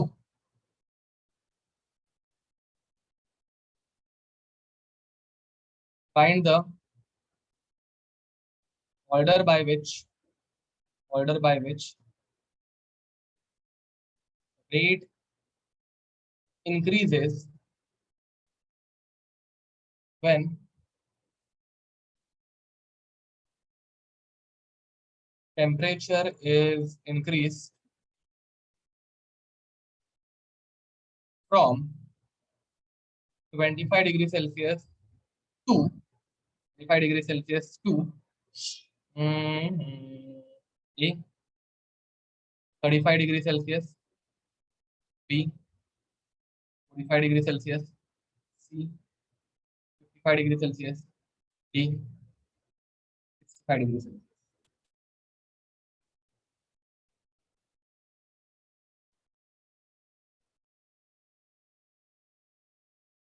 चल, ये कम करने के लिए भी तुम लोग निकाल सकते हो ऑब्वियसली, कम भी हो सकता है। तो चलो ठीक है, कोई तो बोल रहे हैं कि सर 15 डिग्री के लिए मुझे चाहिए 15 डिग्री सेल्सियस। Doesn't matter। बताओ कैसे करोगी?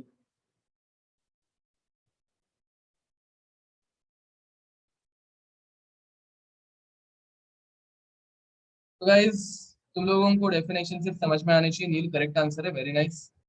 और तो देखो, डेफिनेशन क्या है, टेम्परेचर कोएफिशिएंट की डेफिनेशन क्या है guys? It is the factor by which rate of reaction increases when temperature is increased by 10 degrees। Guys यहाँ पे हम लोग ऐसे लिख सकते हैं क्या?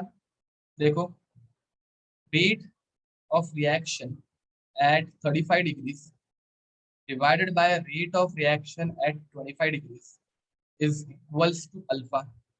इन लोगों को पहले मैं फॉर्मूला लिख देता हूँ। चलो, फॉर्मूला था T+10 upon R D is equals to alpha.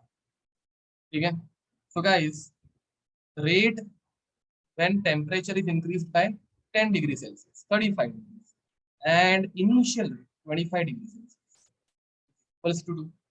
तो गैस 35 पे लेके जाने के बाद रेट कितना हो जाएगा? 25 डिग्री पे जो रेट था उसका डबल। देखो, पहले मैं पूरा चाहिए तो लिख के दे देता हूँ मैथमेटिकली कैसे लिखना है, क्योंकि तुम लोगों को कुछ काम नहीं आएगा।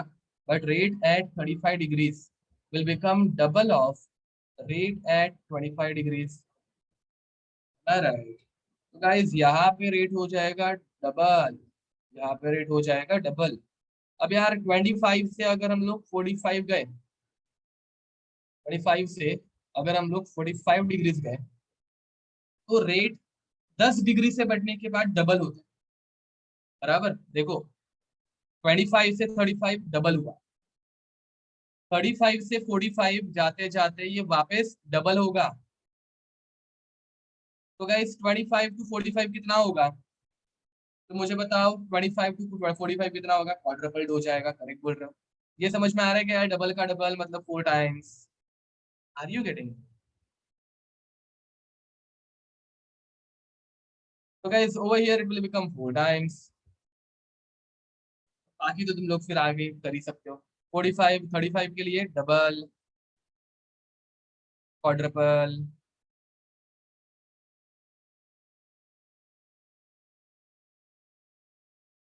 4 टाइम्स, 4 टाइम्स का डबल 8 टाइम्स, 8 टाइम्स का डबल 16 टाइम्स। अब यार 25 से हम लोगों ने 10 डिग्री कम किया, 15 डिग्री लेके गए। अब मुझे बताओ, 15 से 25 जाते तो डबल होता ना। यार इतना समझ में आ रहा है? अगर तुम लोग 15 डिग्री से 25 डिग्री जाते तो डबल होता, तो उल्टा जा रहे हो तो यार हाफ हो जाएगा।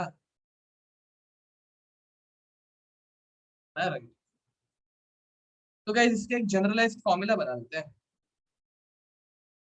इसका एक जनरलाइज्ड फॉर्मूला बना देते हैं। Formula is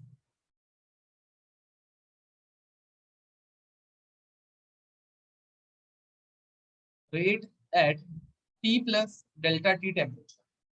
T plus delta T temperature is equals to alpha raised to delta T by 10.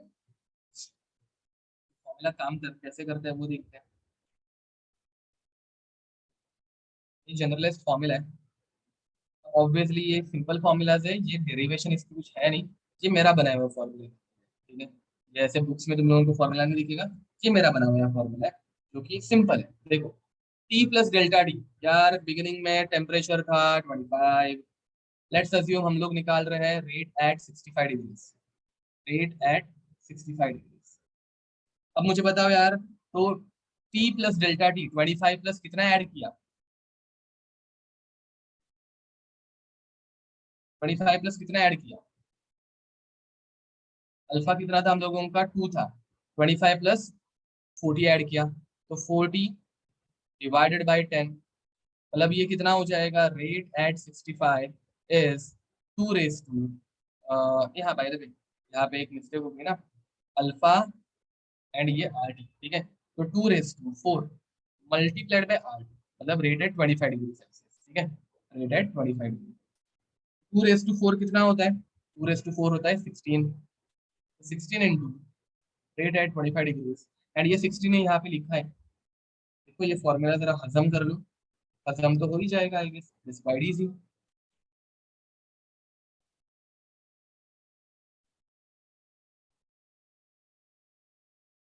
And हाँ, ये फॉर्मूला अगर रिजल्ट जा रहा होगा तो सिंप्लीफाइड मेथड तो बता दी है, करो, ठीक है।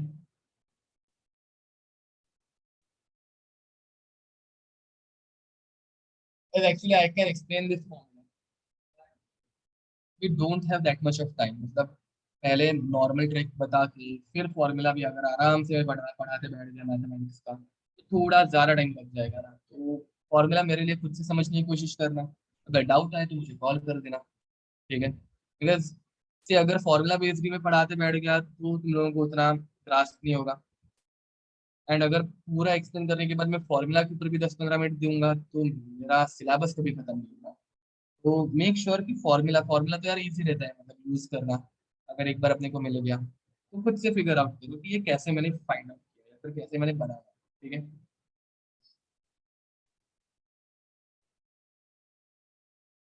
Okay, now guys we are going to start with reason theory.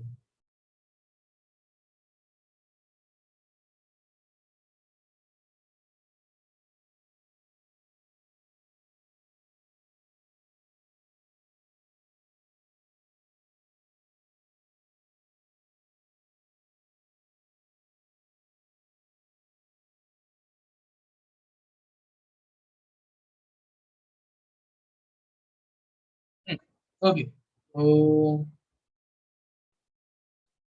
आगे बढ़े गाइस।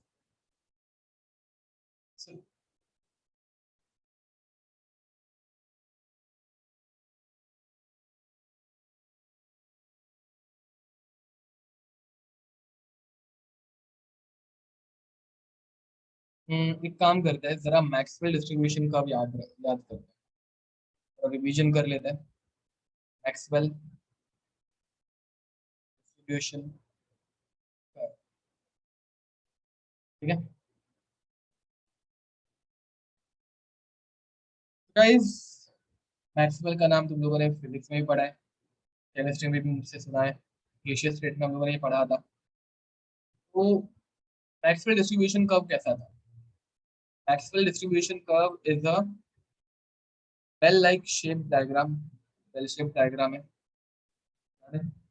ठीक है। तो यहाँ पे फ्रैक्शन ऑफ मॉलिक्यूल्स,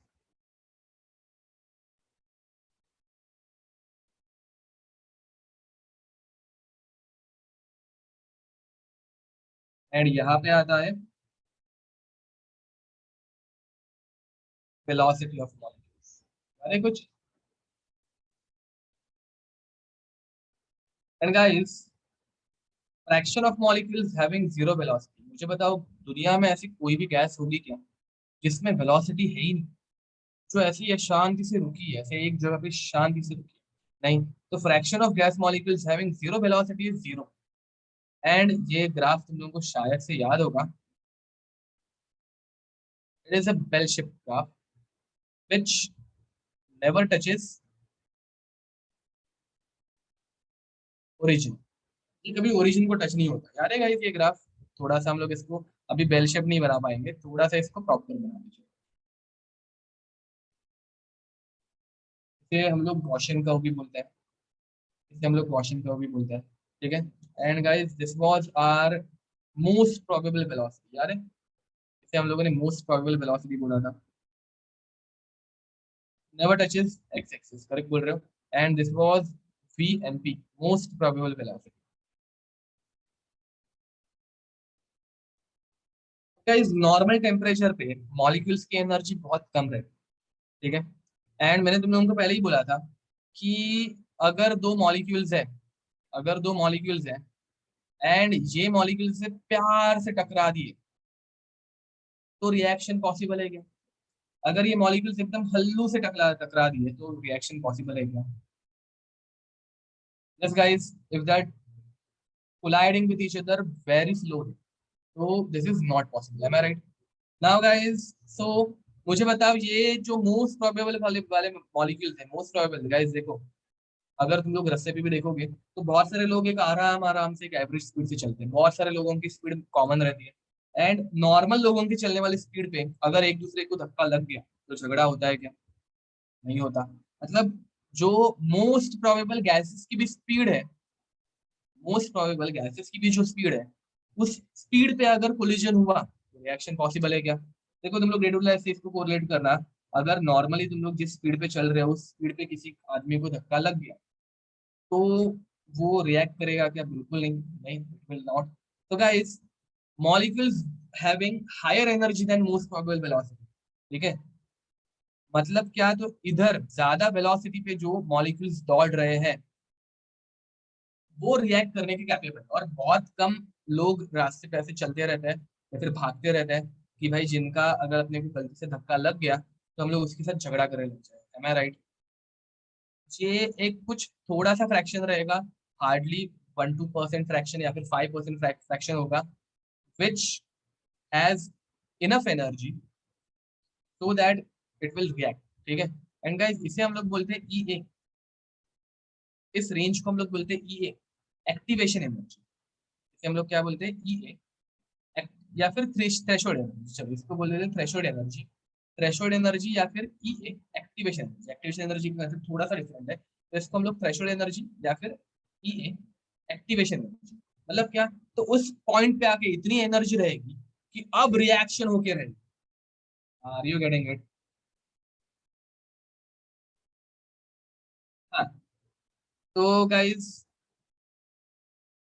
देखो यहाँ पे क्या हो रहा है, ये इस रेंज में जो मॉलिक्यूल्स है वही रिएक्ट कर पाएंगे, इस रेंज में जो मॉलिक्यूल्स है वही रिएक्शन कर पाएंगे। तो भाई रिएक्शन होगी, अच्छी खासी रिएक्शन होगी।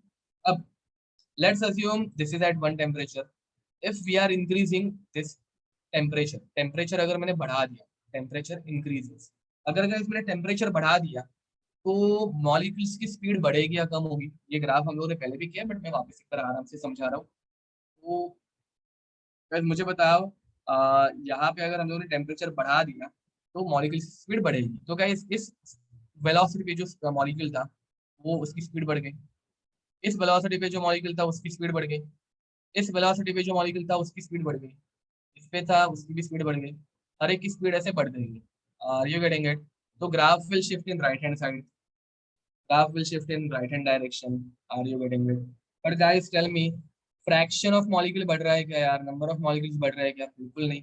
तो ग्राफ की हाइट उतनी ही रहेगी या it's height will decrease? Obviously it's height will decrease. ठीक है।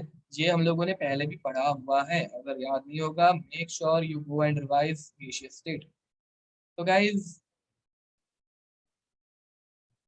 हाइट जो है डिक्रीज हुई एंड ग्राफ थोड़ा सा राइट हैंड में शिफ्ट हो गया।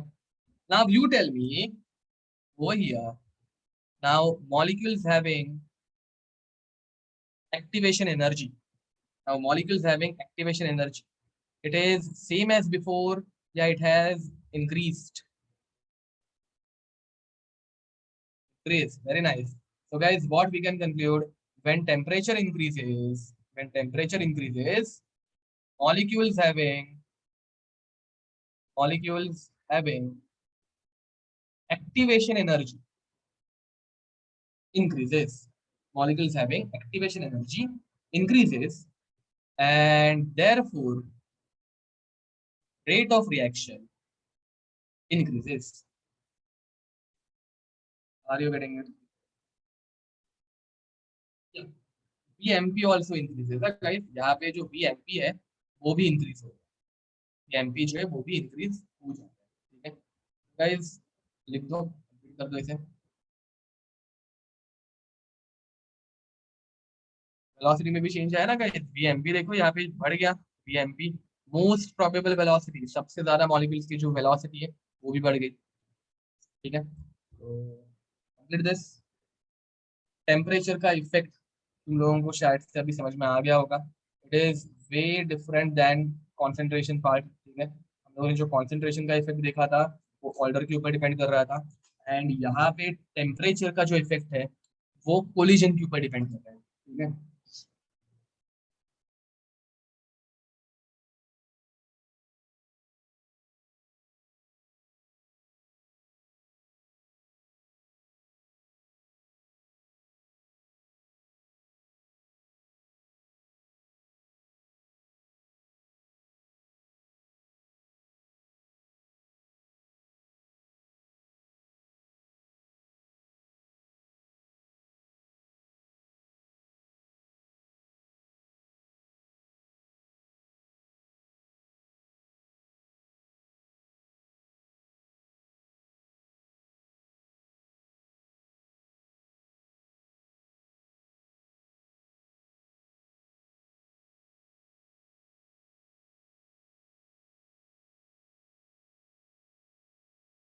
यस गाइस, हो गया लिख के.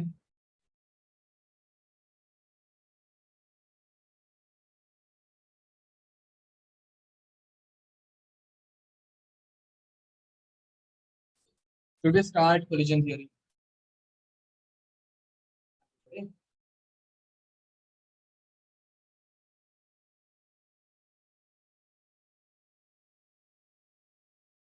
गाइस याद रखो, एक्साइटेशन के लिए जो एनर्जी लगती है ना वो बहुत कम रहती है, एंड रिएक्शन होने के लिए जो एनर्जी रहती है वो बहुत ज्यादा रहती है. तो यहाँ पे एक्साइटेशन ऑब्वियसली हो सकता है, बट उससे कुछ फर्क नहीं पड़ रहा है, बिकॉज यहाँ पे पूरा मॉलिक्यूल रिएक्ट कर रहा है. एक इलेक्ट्रॉन दूसरे इलेक्ट्रॉन के साथ बॉन्ड बनाने वाला है. एक्साइटेशन तो बहुत छोटी चीज होगी उसके साथ. तो एक दूसरे के कांटेक्ट में आएंगे, दोनों एक दूसरे के साथ बॉन्ड फॉर्मेशन करेंगे. एक्साइटेशन उसके सामने बहुत छोटी चीज है. Doesn't matter at all.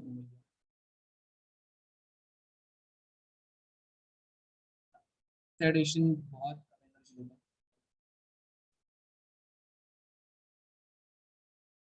Okay, so let's move ahead.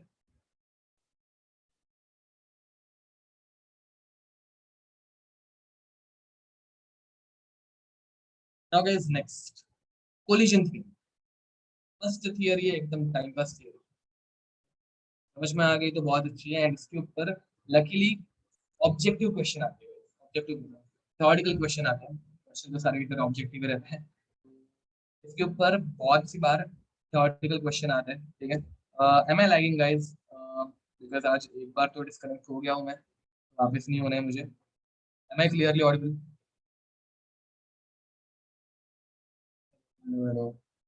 I think I am Audible.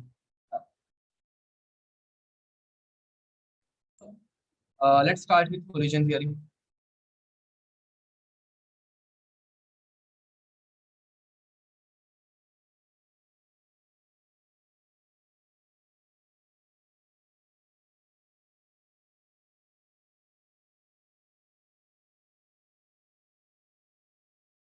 तो in case of collision theory basic principle क्या होगा? जितने ज्यादा कोलिजन होंगे उतनी ज्यादा रिएक्शन फास्ट होगी. मैं राइट? तो गाइस, पहला हम लोग देखने वाले हैं rate of collision. Rate of, ठीक है, and rate of collision is defined as Z. It is defined as Z. ठीक है। तो guys rate of collision is defined as z and z is directly proportional to rate of reaction as number of collision as number of collision increases, rate of reaction increases. That means z is directly proportional to rate of reaction. But guys हर एक collision reaction में participate लेगा क्या, मतलब हर एक collision की वजह से रिएक्शन होगी क्या? अब मुझे बताओ, हर एक कोलिजन की वजह से रिएक्शन होगी क्या? नहीं। तो guys not all collision are effective. यहाँ पे एक नोट लिख दो, not all collisions are are effective. जिसको इसमें डाउट होगा वापस एक बार ऊपर जाता है। देखो यार, ग्रीन वाले ग्राफ को देखो, ग्रीन वाले, या फिर कोई भी येलो वाला ग्राफ भी देख सकते हो। मुझे बताओ इधर से इधर तक, मैं जरा हाईलाइट कर देता हूँ वापस, है ना। गाइस मुझे बताओ, इतने एरिया में जो मॉलिक्यूल्स है ये तो कोलाइड कर रहे हैं, वो रिएक्ट करेंगे क्या? हाँ, अगर ये सारे मॉलिक्यूल्स रिएक्ट करते थे ना, तो रिएक्शन एकदम इंस्टेंटेनियस हो जाती। किसी ने तो बोला था, बहुत सही बोला है, कमेंट बॉक्स में अद्वैत ने बोला था। तो क्या अगर सारे मॉलिक्यूल्स रिएक्ट कर पाते ना, हर एक कोलिजन में मॉलिक्यूल रिएक्ट करता, तो हर एक रिएक्शन फ्रैक्शन ऑफ सेकंड में हो जाती। एंड इसका एक एकदम सिंपल एग्जांपल देता हूँ। पहले हम लोग सेकंड पॉइंट लिखते हैं, effective collisions. Effective collisions. Now guys, there are there are 10 raised to 27 collisions happening per second per unit volume of air, per unit volume of air।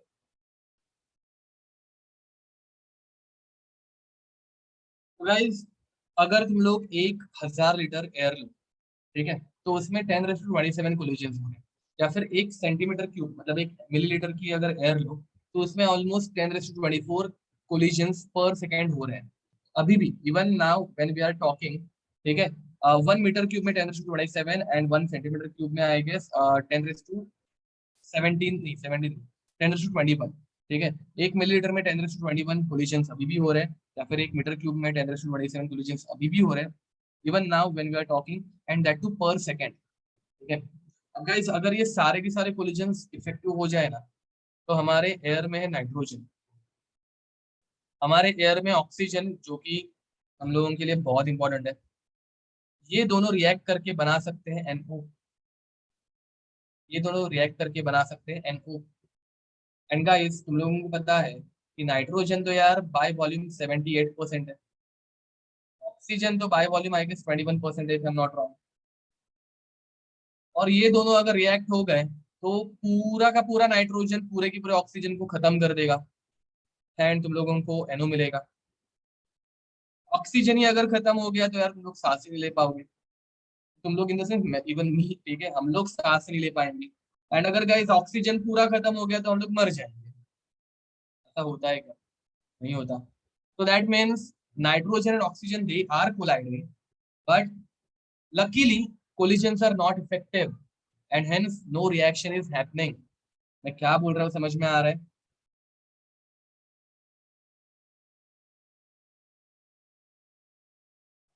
तो but not all reactions are effective, but not all reactions are effective। ठीक है। तो guys हम लोगों को effective collision चाहिए रहता है, and fraction of molecules effective and, हाँ आगे और एक लाइन लिखते हैं, मॉलिक्यूल्स हैविंग मॉलिक्यूल्स हैविंग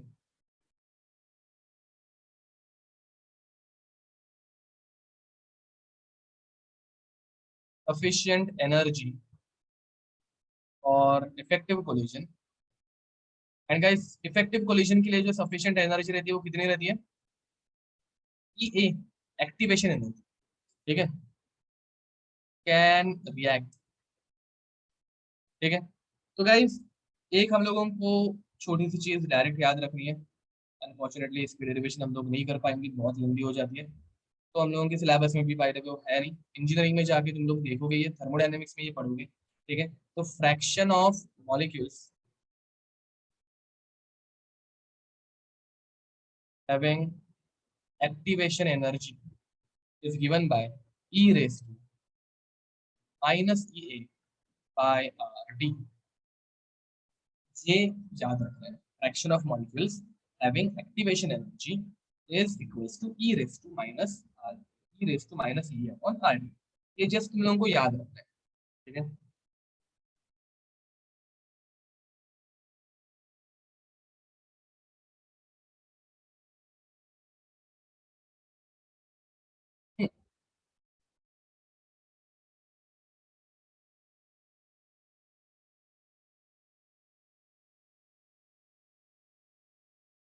इसके ऊपर डायरेक्ट न्यूमेरिकल्स नहीं बनता है। इफेक्ट याद रखो, collision theory only theoretical question आज तक, और इसके बाद भी इसके ऊपर न्यूमेरिकल क्वेश्चन नहीं आएंगे, ओनली थियोरेटिकल क्वेश्चन। मेंशन कर देता हूं मैं।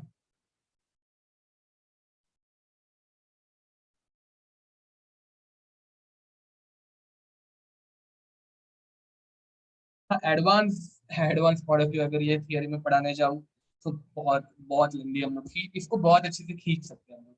बट एडवांस में भी उसके इसके थियरी के ज्यादा हायर लेवल के क्वेश्चन नहीं आए हैं। बट यस, एडवांस में तो इसको अगर पढ़ाने जाए तो बहुत खींच सकते हैं हम लोग इसको, और बहुत ज्यादा चीजें इसमें आ सकती है। एनीवे, तो third third point is proper orientation. Proper orientation जिसे हम लोग रिप्रेजेंट करते हैं पीस। हाँ guys, bye the way, rate of collision या फिर नंबर ऑफ कोलिजन ये हम लोगों ने डिफाइन ही नहीं किया ना, ये भूल गए। तो गाइस जेड किसके ऊपर डिपेंड करेगा? जेड किसके ऊपर डिपेंड करेगा? जेड किस पर डिपेंड करेगा कि हम लोगों की रिएक्शन में मॉलिक्यूल्स कितने हैं। ठीक है, तो लेट्स अज्यूम कि यहाँ पे एक रिएक्शन हो रही है, A plus B giving this product. यहाँ पे लेट्स अज्यूम एक रिएक्शन हो रही है A plus B giving this product. तो जेड किसके ऊपर डिपेंड करेगा कि यार ए और बी के कितने मॉलिक्यूल्स है। जितने ज्यादा मॉलिक्यूल्स होंगे उतने ज्यादा कोलिजन होंगे। Are you getting it? तो guys Z will depend on number of A into number of B. अब गाइस ए के नंबर कितने होंगे तो उसका जो कॉन्सेंट्रेशन होगा उसे हम लोगों को मल्टीप्लाई करना पड़ेगा एवोगैड्रोस नंबर से, मल्टीप्लाइड बाय बी का नंबर कितना होगा उसका concentration multiplied by Avogadro's number. मूल कंसेप्ट है, कॉन्सेंट्रेशन को एन एवोगैड्रोस नंबर से अगर हम लोगों ने मल्टीप्लाई किया तो हम लोगों को नंबर मिला। एंड गाइस जेड का टोटल फॉर्मूला, ये थियरी वाला क्वेश्चन है ना गाइस, मतलब थियरी वाला टॉपिक है, तो इसके ऊपर ये फॉर्मूलाज के ऊपर भी क्वेश्चन आ सकता है। तो it is N square into A into B. ठीक है, ये हो गया जेड का फॉर्मूला। इसके ऊपर न्यूमेरिकल नहीं बननी, इसके ऊपर न्यूमेरिकल नहीं बनेगा, इसके ऊपर ये डायरेक्ट फॉर्मूला की क्वेश्चन है। एक कोई ऑप्शन रहेगा जहाँ पे उन्होंने एन का स्क्वायर नहीं किया होगा, सिर्फ ये लिखा होगा एन लिखा होगा। बाकी कोई दूसरे भलते ही अलग से ऑप्शन रहेंगे। एक जगह पे किधर तो तुम लोगों को ये फॉर्मूला दिया होगा, ये भी तुम लोगों को एग्जाम के प्रेशर में करेक्ट लगता है। टोटल कोलिजन तुम लोग इफेक्टिव कोलिजन के साथ मिसमैच कर सकते हो ऑब्वियसली। ठीक है, okay. And last proper orientation guys, last is proper orientation. Now what is the meaning of proper orientation? Let's assume a reaction is happening in which AB is reacting with C to form AC plus B. Now guys, what is the meaning of proper orientation? देखो, AB एकदम सीधा, ये भी एकदम सही था। Guys सी जो है उसे बॉन्ड बनाना है, ठीक है। अब मुझे बताओ सी अगर यहाँ पे जाके कोलाइड हुआ, रिएक्शन होगी क्या? मुझे बताओ सी अगर यहाँ पे जाके कोलाइड हुआ, रिएक्शन होगी क्या?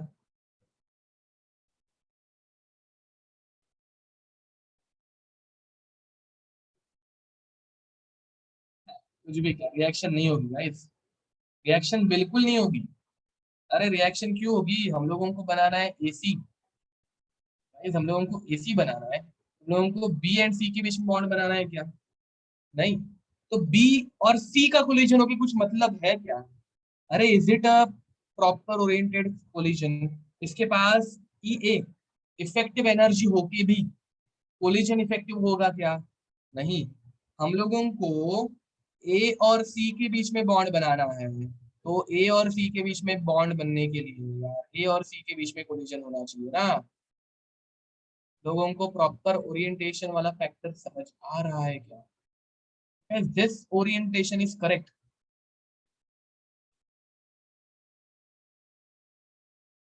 प्रॉपर ओरिएंटेशन, ठीक है। And from this we can get a proper reaction, ठीक है।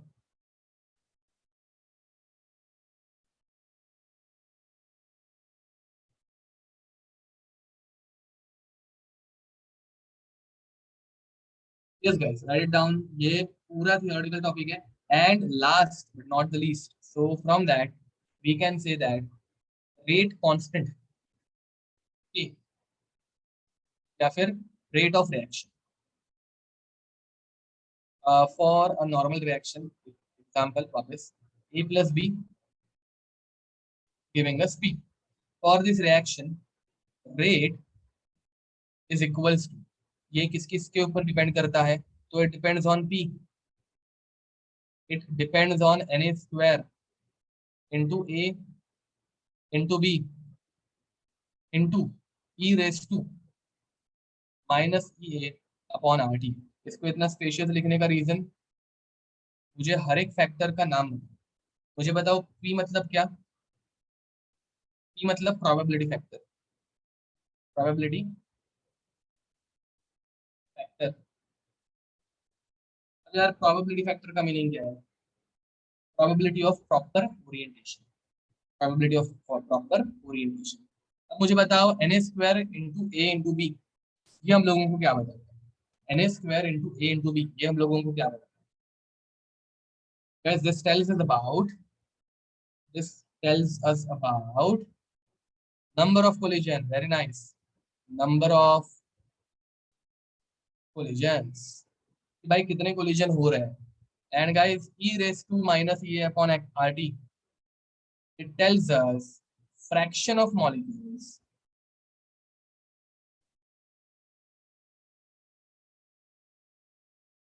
having, okay.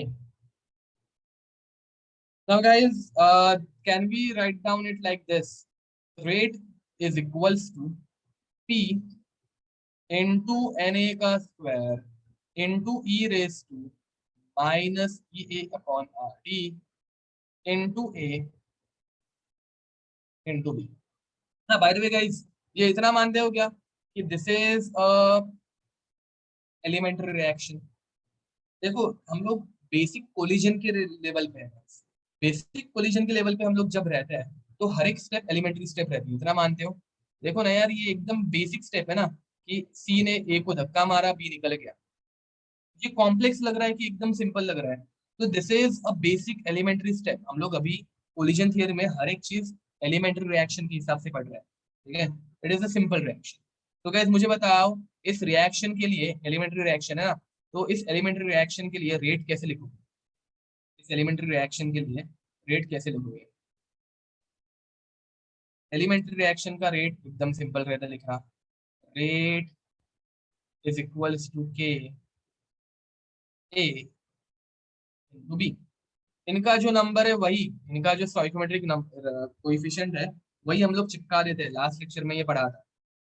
तो guys from these two equations, rate तो दोनों जगह पे सेम है, तो what can be derive?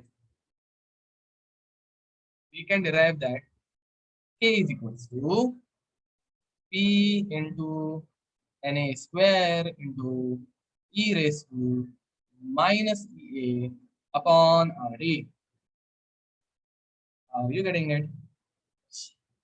And guys, इसे हम लोग बोलते हैं ई, मतलब ये हम लोगों को ऐसी सेम इक्वेशन अरेनियस ने दी थी, बट अरेनियस ने क्या किया था कि हम लोग इसके बाद पढ़ेंगे, ठीक है।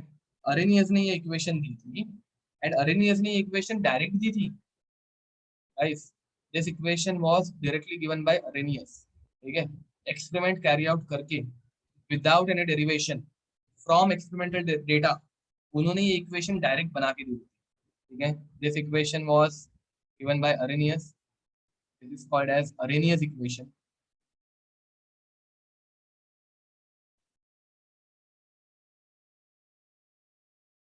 Directly given without derivation.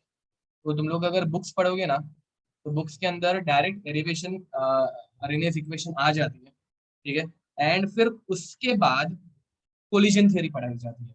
तो मैंने उल्टा किया, मैंने तुम लोगों को डायरेक्ट अरेनियस इक्वेशन नहीं, मतलब ऐसा कि लाइक हाँ ये इक्वेशन अरेनियस ने दे दी थी, ऐसा पढ़ाने के बदले आई थॉट कि पहले हम लोग कोलिजन पढ़ते हैं और उसके बाद अरेनियस की इक्वेशन जो उसने डायरेक्ट दी थी, ठीक है, by using experimental data. Experiments ने बहुत सारे कैरी आउट किए थे एंड उसके थ्रू उन्होंने ये इक्वेशन बना के दी थी हम लोगों को। बहुत मेहनत लगती है ऐसे टाइम पे, ठीक है। Where A is called as Arrhenius constant, which is also called as pre-exponential pre-exponential constant। ऐसा कांस्टेंट जो एक्सपोनेंट के पहले आता है। E is what? E is exponent, exponent के पहले आने वाला कांस्टेंट, ठीक है। नहीं नहीं, नोबेल प्राइज नहीं मिला था उनको। Okay guys, write it down first, and I think with this we can stop this lecture over here. Till then, see you next time. Bye bye and bye.